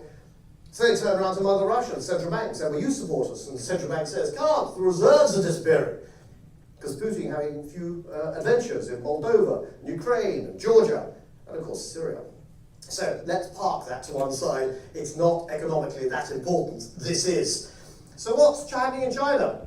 We have to be rather careful. I don't trust most of our economic data we put out. So the Chinese economic data is nothing if not imaginative. But because it's produced by the Communist Party, astonishingly enough, there are the figures they put out 2 years in advance are almost exactly spot on what they say they're going to be, which is also very encouraging. It's just they don't have to be true. What's China growing at? The answer is somewhere between 4 and 8%. You'll never get much closer than that. That means some areas growing at 0 and some at 9. China's not going to be stopping anytime soon. So you all know, be familiar with all the differences and issues that China's got. Its demographics, the old policy of one child, one family, the reasons we don't want to go into, mostly boys, the fact that they've got huge environmental issues to try and manage, the fact the country can no longer feed itself, some of the social issues in terms of the number of riots every single year, which you get no coverage of on the domestic BBC. So put those all on one side. The biggest issue is probably the debt issue that they've got, both government, regional, and corporate. But remember, there's a string running through all of those, and that is, of course, the Communist Party. It's controlled by the oligarchy. So they will let companies go bust when they need to. So it's a large debt to be concerned about, but the fact that they are controlling it centrally probably gives me a bit more confidence. But watch out for the 19th Party Congress. This is where the President Xi should, in theory, be handing over power to the other section. Now, the Communist Party is divided into two primary groups, and they're taking in turns. Chancellor is not going to do that this time. He's just going to actually reshore up his own group. Is that good news? Well, it probably means there's going to be more consistency of policy, which is going to be good news. But watch that one quite carefully. It's a state secret as when this meeting is going to be, so we mustn't tell anybody. It's the 19th of November. So anyway, China, therefore, is going to continue, not stop anytime soon, and we need it to. As I say, the credit and debt bubble is a concern. But remember when we actually had the issue of Trump standing up, China should not be producing cheap manufacturing goods anymore, to which the Chinese saying, spot on, we're going to export manufacturing of low-cost items. And they are. They're manufacturing and sending them off to low-cost areas like Jakarta in Indonesia, Bangladesh and Hull. So it's interesting. And when you look at, again, the commentary from the BBC is, China is the manufacturing motor of the world. It dominates the Chinese economy. Does it? Look at the blue line. That's manufacturing. Red line, services. In 2012, they swapped over. China is now a service-based economy, not a manufacturing-based economy. Still a lot of manufacturing, of course it has. But it's changed the whole style of the economy, and that's why they're very interested in how we run our service-based economy, because we have remarkably little manufacturing as well. I'm not going to go into some of the geographical disputes that there are going around the Chinese borders.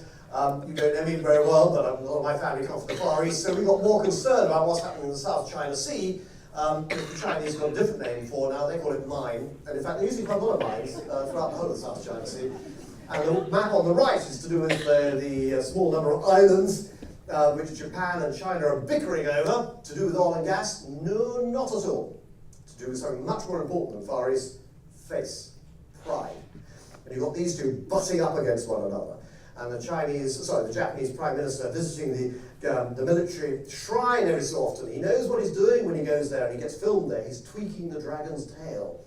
It's not that the Chinese dislike the Japanese. That would be very unfair. No, they loathe them. For lack of one word. Sorry. But anyway, India, of course, is also going through this sort of change, but interesting combination of both China and India. They were two primary beneficiaries of the fall in the oil price, because they didn't produce much. So these countries really needed low-cost energy, and that's exactly what they got. So India's slowing down a bit. It's been growing at about 7%. And slowing down a bit, that's still fine, that's perfectly okay. But we should have a huge admiration for India, because they're doing this with something which is highly inefficient and difficult to run a country with at this scale, called democracy. So Mr. Modi finds it quite difficult. He wins an election, then loses a major state. It doesn't stop, it just makes life a little bit more difficult overall. So the issues with India are completely different demographics there.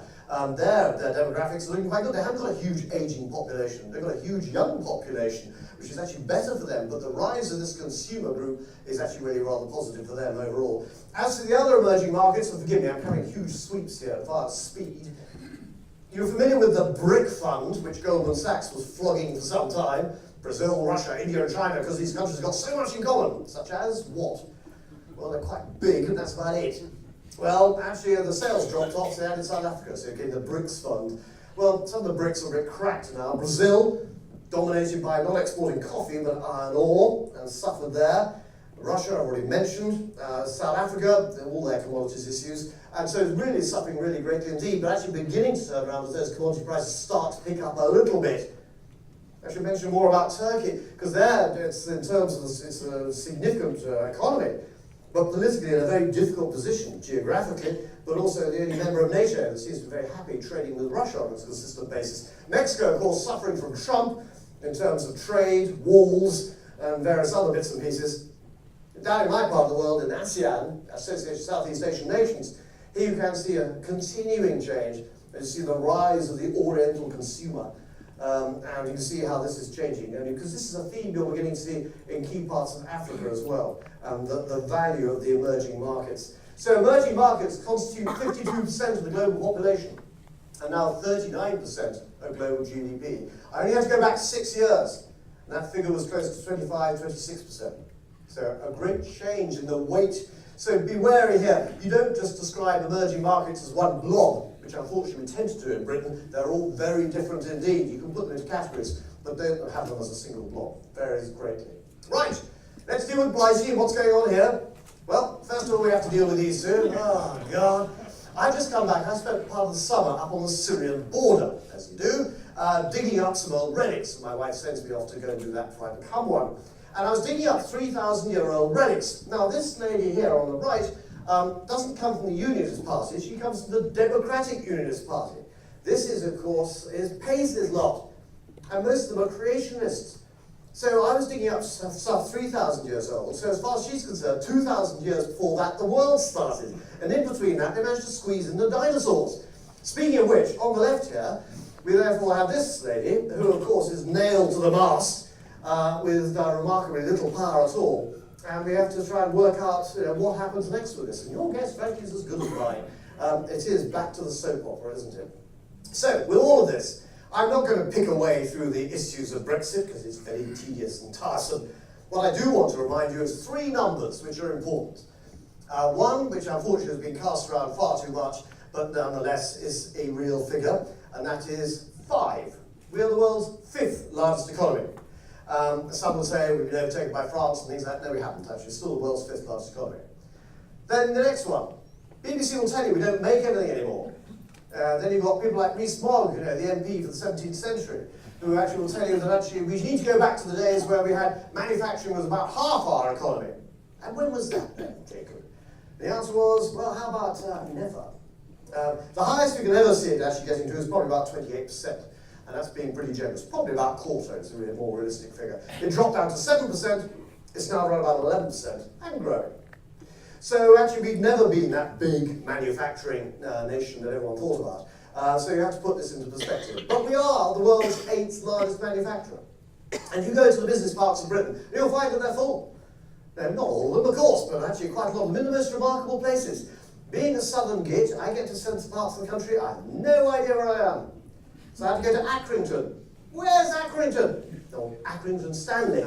Well, its full name, of course, is Accrington Stanley Mill. And you have to go there, and you have to put on a flat cap, stroke a whippet, and make nice noises about aging Victorian architecture. And you have to go into an interview with the local BBC station, who says, I don't know why you're here, because we haven't recovered from the recession before last. Thank you, that's really helpful. You then go to the business park, and you'll find that it's full. You'll go to the business park and find they've got record export levels, and you'll find that unemployment is close to 0 because they're desperately trying to find more technical people because there's a great shortage, particularly when it comes to engineers. And so you've got areas like that actually doing quite well, particularly where the country has invested in infrastructure. Sadly, we're not very good at doing any of that, particularly when it comes to things like high-speed internet. Some idiot decided to give it to BT to do that, which was probably going backwards. But nonetheless, so we are the world's 8th largest manufacturer, and something has changed. When I was growing up, I had to deal with an extremely pompous mother who kept on asking her various children, which was always a bit confusing because of the various numbers list. She went through 3 husbands, one of whom purports to be my father, but the details hazy. And she said, what do you want to do? And I said, well, I want to have my own business. Oh my God, you want to go into trade? You realise we had a separate door for that? Thank you. But in those days, you were a professional, or you worked for a large corporation, you went into the services, you worked for the government. But very few people, they were actually going off and setting up their own business. In fact, we set up 150 to 180,000 businesses a year. Now that number's actually changed. You go back about 15 years, that number went over 500,000. Now it's actually gone over a figure over 600,000. So actually that's remarkable, 600,000 every year. A third to a half still go bust. But what has happened? Okay, you've got consultants, which is just a euphemism for an unemployed banker. Then you've got things like nail bars, of course that's a vital part of the economy. But you've also got other smaller businesses as well. A great change. Where they're getting the money from, God knows. But it does show there's a level of confidence. People saying, I'm willing to do this. Sometimes they didn't have a choice because you got laid off. A lot of people know, I'm going to go off, I'm going to do this myself and have a go. And maybe fail, but have a go. And that I found quite remarkable. 10, by the way. And this number is actually dropping, it's probably close to 11 now. We're the 10th or 11th world's largest exporter. We do export a lot. So when you get silly gits like Ian Fox saying, shouldn't play golf on Friday afternoon, learn how to export, well, he should go and do something new as well, which is get a job. And then you're lecturing us on how to actually do that. Exporting is a habit and a knowledge you have to learn over time. When you lose it, it's very difficult to get it back. When you go to the banks, and you'll find the international branches of our banks very rarely have that knowledge locally, or it's a central office operation. And this I find is actually ridiculous. Now, please, some of the chambers have taken this over around the country. But unless you actually really want to get that expertise back, you've got to actually invest in that quite considerably. And also overseas, you go in the Far East in Singapore, you find that the German embassy and the French embassy, a very significant proportion is held over towards trade. You go to the British High Commission, barely any at all. There's much more discussion about what shape of ostrich feather that the High Commissioner needs. Anyway, oh God. The trouble with her is, of course, she has a slight problem with the truth. Last year, she was anticipating quite enthusiastically that Scotland would benefit from the North Sea by about 7 billion, which is very impressive indeed, until you actually work out the figure. It came out at 280,000. Close, but not that close. So be wary of what you're being told here. It's interesting, I was doing a comparison the other day on trade, which was, look at Greece's deficit. It's got a big deficit. If you take off the interest that Greece has to pay, which is very large, but actually look at the underlying deficit, it's running a small surplus. You look at Scotland, you actually find that their deficit has increased to over 6%. So they really are the Athens of the North. And unfortunately not owning up to actually financially what the situation is. So what happens after the divorce? Well, it is all about this issue of confidence. And where does this come from? Well, some key areas. One, consumer spending. Because what the consumer, the same as in America, the primary driver of the economy, if they're confident, they'll go out and spend. We know the level of personal debt has reached record levels. It's gone up to where it was before the crash. But people are happy to service that because interest rates are low. But interest rates are going to go up. Not going to go up by very much, but as I said before, a little rise can affect things like mortgages quite significantly. So you have to be careful of that. Corporate investment. And many of you here will have your own views on corporate investment. But nonetheless, the view is 12 months, yes. After that, no.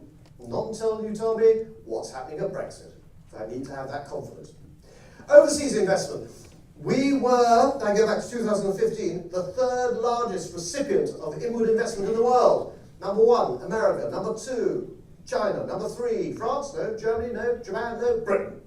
£1 trillion.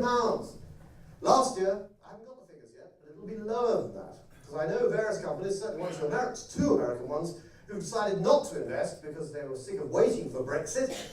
So they've gone to Britain Light. I said, what's Britain? Little Britain, I know. Little Britain Light, I don't know. It turns out to be Ireland. Ireland's busy marketing itself at the moment, particularly in the city of London, where actually Dublin's new name is Canary Dwarf. So we're actually going around trying to win more business.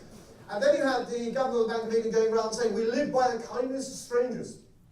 What they're talking about is overseas people buying our debt. Thank heaven, they are. They like our debt, because we've never reneged on it. We've never defaulted on it. We're the only major nation that actually hasn't in our history. But we're having to pay more for it in order to get them to buy it.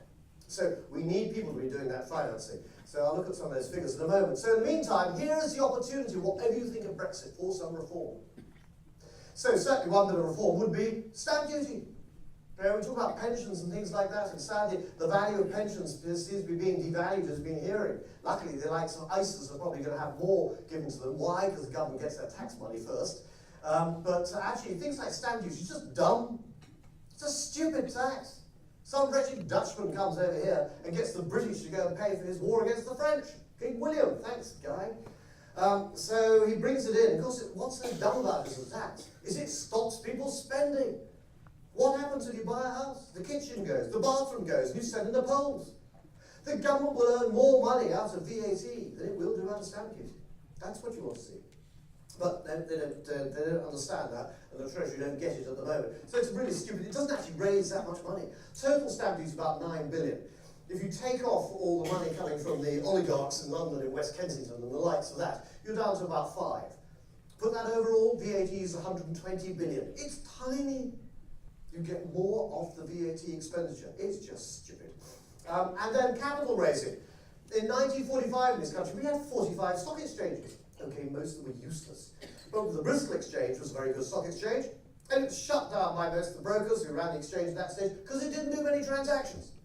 Well, it's hardly surprising because they're small companies. Small companies don't have many transactions because that was how stockbrokers were operating in those days. Actually, if you count it in terms of the capital raised and maintained, then it was useful. The primary purpose of a stock exchange is not to buy and sell shares and to keep silly gits and red braces happy. It is actually to raise local capital for local business, and we've stopped it. If you set up a business in this country, where do you get money from? No, you can drill a hole in Hatton Garden, you can go to the bank, but they're not there to provide capital. We don't have a smaller companies market. No, AIM is not a smaller companies market. 6 of us started AIM in Glasgow. And what it is now is a sad tax wrapper, not a very good investment vehicle. I want to see regional investment markets.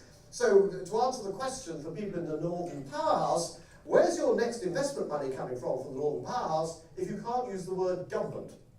And you can't use the letters E and U either. There tends to be a bit of a silence after that. Yes, you've got venture capital, you've got private equity. That's 3 years. That's short term. I want 5 to 10 year investing. This is the moment you actually carry out those areas of reform. But unfortunately, the knowledge in the Treasury is not there, and of course the politicians wouldn't understand it anyway. The purchasing managers indices are just measures of confidence that you see coming through. Blue is manufacturing, red is construction, green is services. This line here, 50, below that is shrinking. So you can see here the services one's got a bit negative. The red one, construction's up a little bit. But actually, in terms of manufacturing, it's still plodding along quite well. So by only negative, the economy is still growing, but it's slower than it was before.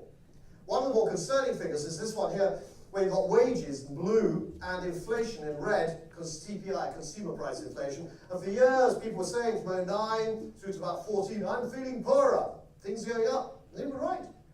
Then it switched over, and people were a little bit better off. And now it's switched over again. So we have to be careful of this. Our wage rises aren't keeping up. And of course, that where the most recent rise was primarily down to the fall of sterling. Also have to be aware of inflation.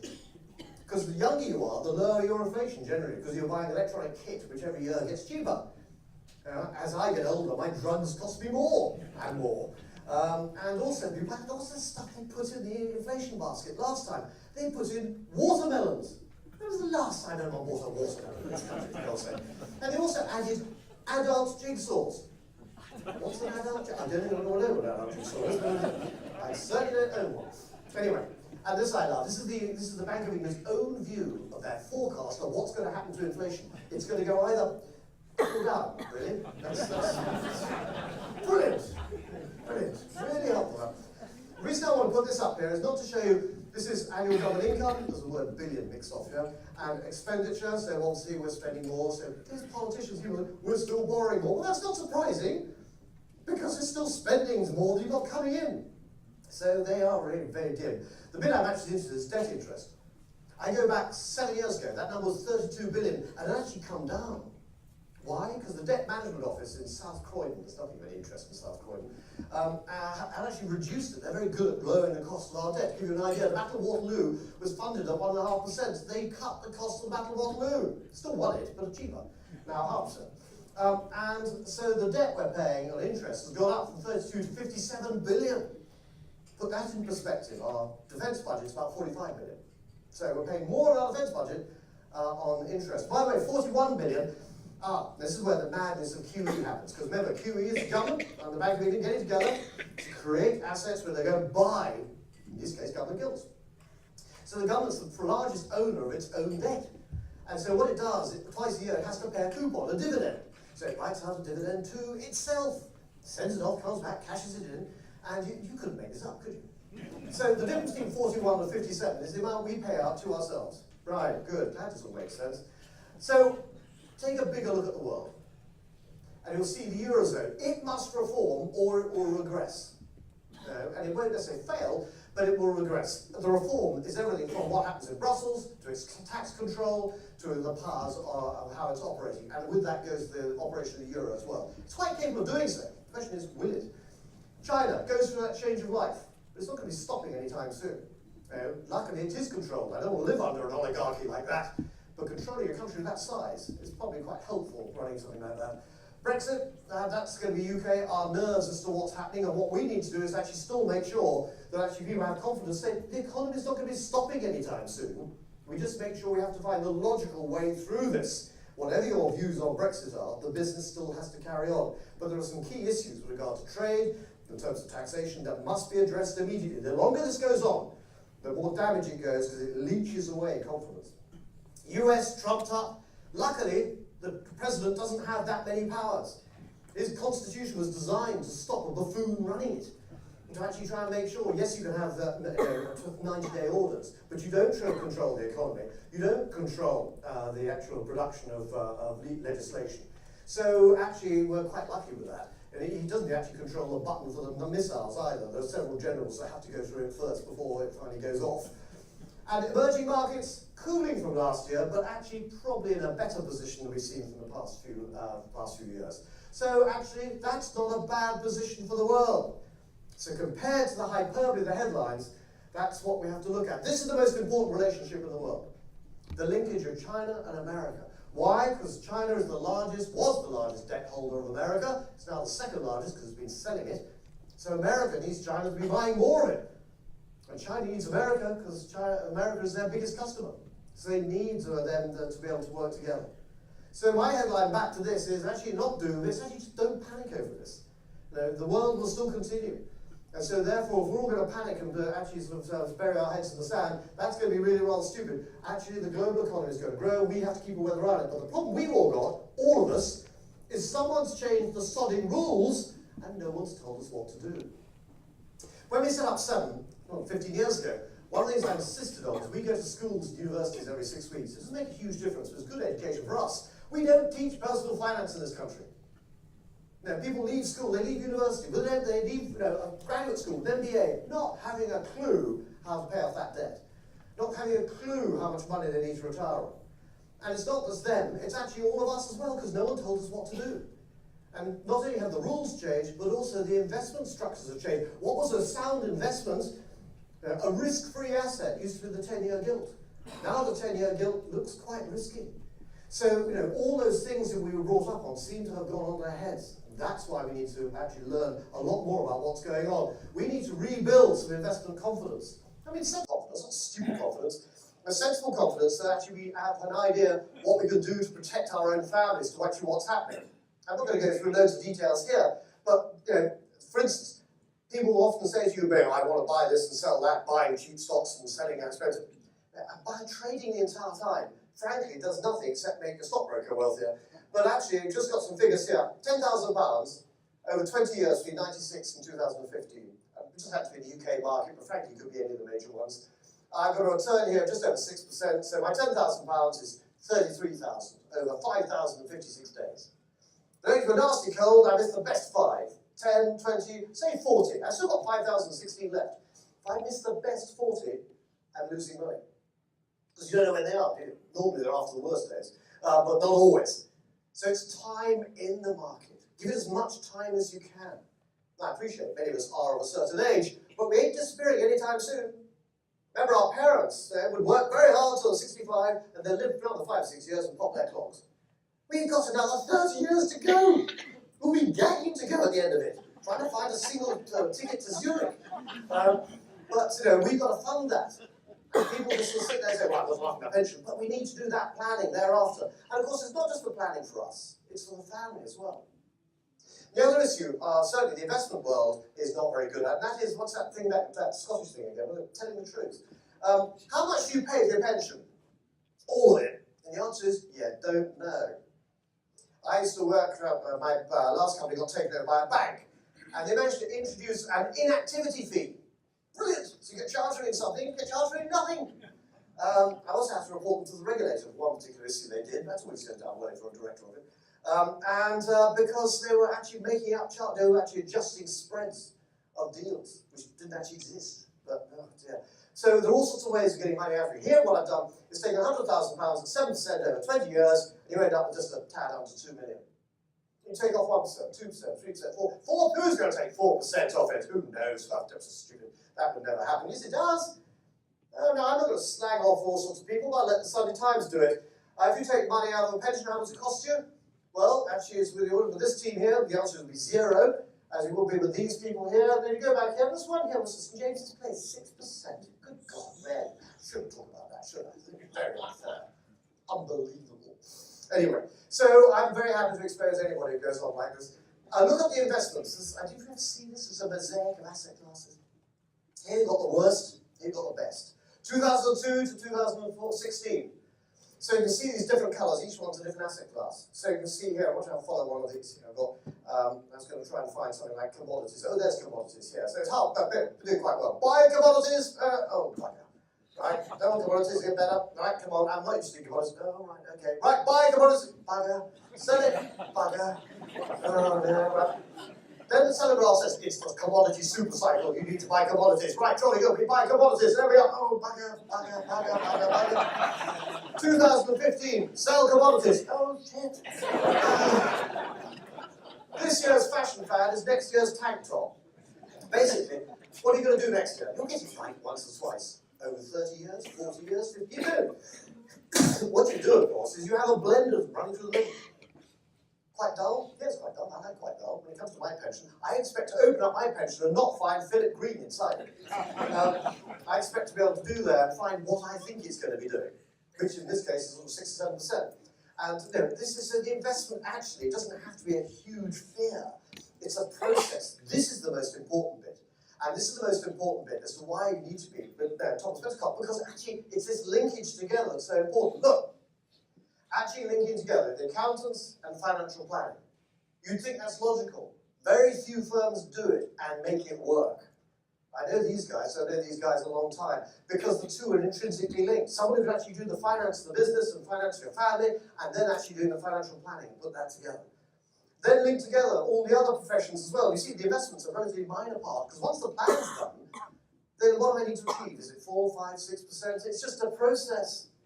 It's not trying to pick this year's fashion fad to try and shoot the lights out. That's just gambling. So you want to end up with a cash flow. You wouldn't set up a business, but a business plan and a cash flow and a balance sheet. And yet, as families, you know, the last thing we planned was probably a holiday. And so it's ridiculous. And also across our families, what's our family like? Most of us aren't answer, if you talk to most banks, it's the nuclear family with 2.4 children. Do you have 0.4 of a child? I don't think so. Most of us belong to that great British dysfunctional family, which I think is lovely, because it consists of husband and wife, second-hand husband, second-hand wife, and another partner thereafter. If you're a Labour peer from Hull, several peers are partners thereafter. Below that, you've got your children. Well, you think they were children, you have to have the blood test done. So you've got brother, sister, half-brother, half-sister, step-brother, step-sister, and good God, where did you come from? Yes, we had that in our family. And a black Labrador. Now, if the blood test comes up on the Labrador, please report yourself to the police. But, you know, so each of us will be different, but that's not it. Because you've got your parents. That's it. Nice. And they're worse than you, so hurt. Oh, God, and hurt. So you're going to have to bring some of them in because of inheritance and those things. Then the other issue. Golf courses around the country cluttered up with millions of grandparents. Look, some of them should have gone by now. And let alone you get cheap days on the train, you can't get to the buffet car. There's sticks everywhere. And then you actually find, then you get to 80, and then probably, I've got a new partner, that's disgusting, I don't know. Then the thing that should have happened, great-grandparents, look, they really should have gone by now. That's why we built Worthing. So the whole point is, and you've got 5 layers of this lot, all with the wrong financial positions, the wrong financial advice, probably years out of date. Are we going to be able to do it? No. You need to actually sit down and plan it across the family. When you do that, actually you then find, one of the things actually we've been doing, hopefully we'll be able to show some people later, an app we did in Britain, because we're too thick to do this, but some of our clients who wrote software games did an app of actually the forward bit of actually give you an idea of how the cash works in the future, and more point when it starts running out. It's a free app, have a play with it. But you end up effectively with a balance sheet. So the family liabilities are there, all the mortgages across the family, the assets, but this may avoid duplication. And you look at the balance sheet, really, we're worth that much? Now sit down with the planners of Thomas Westcott and actually sit there and say, right, okay, year after year, what happens? Right? What happens there? Because of birth, deaths, marriages, all those little bits and pieces. And that's going to give you the one word you'll never get from Mr. Hammond or any of the other politicians, let alone with Brexit. Confidence. Because no matter what happens to everything else, at least my family is going to be in a better position. Now, there is another way of doing it. Jerry Hall's found it. You marry someone who's older than you, wealthier than you, and alive. That's, I think, where she may have failed. So I'm fairly certain he's looking a bit like a cadaver every time he comes up. Good track here, he ain't heavy, it's his woman. So, to me, there is no alternative. This is what we have to do. It's the financial planning. The investment is a subset of all that. You get that right, and you're 90% of the way there. Alternatively, you end up here. Ladies and gentlemen, thank you very much indeed.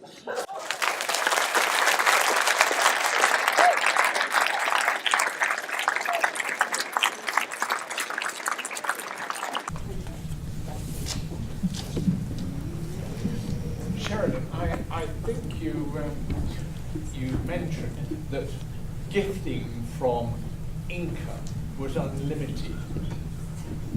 But Yeah.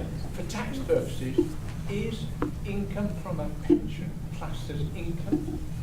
Yes, it is. If you've got, it's basically any sort of taxable income. You've got to look at your outgoings. So you look at your taxable income, you take off your normal outgoings, you take off your income tax liability, and that then gives you your net income.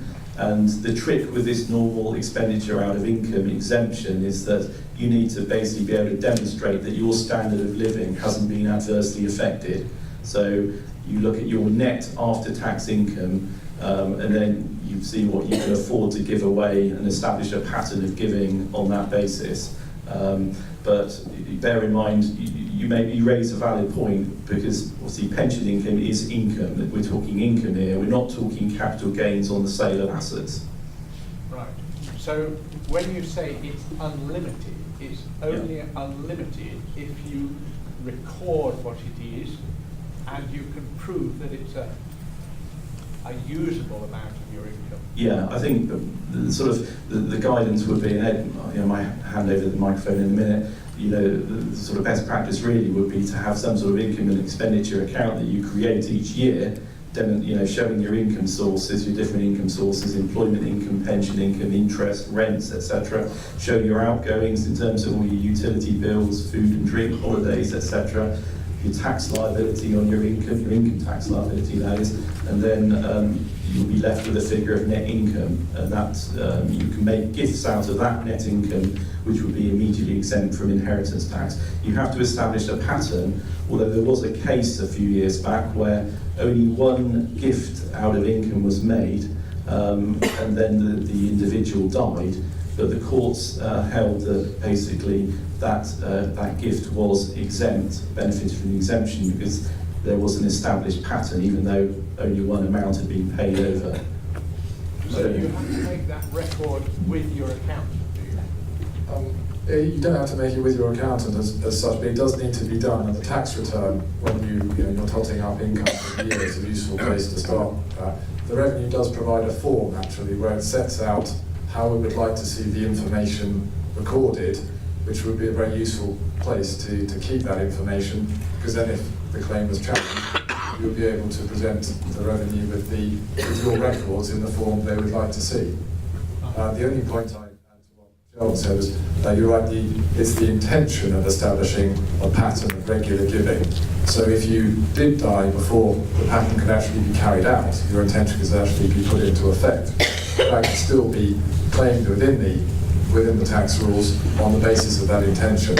And what I suggest is write down what your intention is. Much easier to prove to the revenue that was the deceased's genuine intention if there are letters every year saying this is what I plan to do, and then next year this is what I've done and this is what I plan to keep doing, then no documents at all.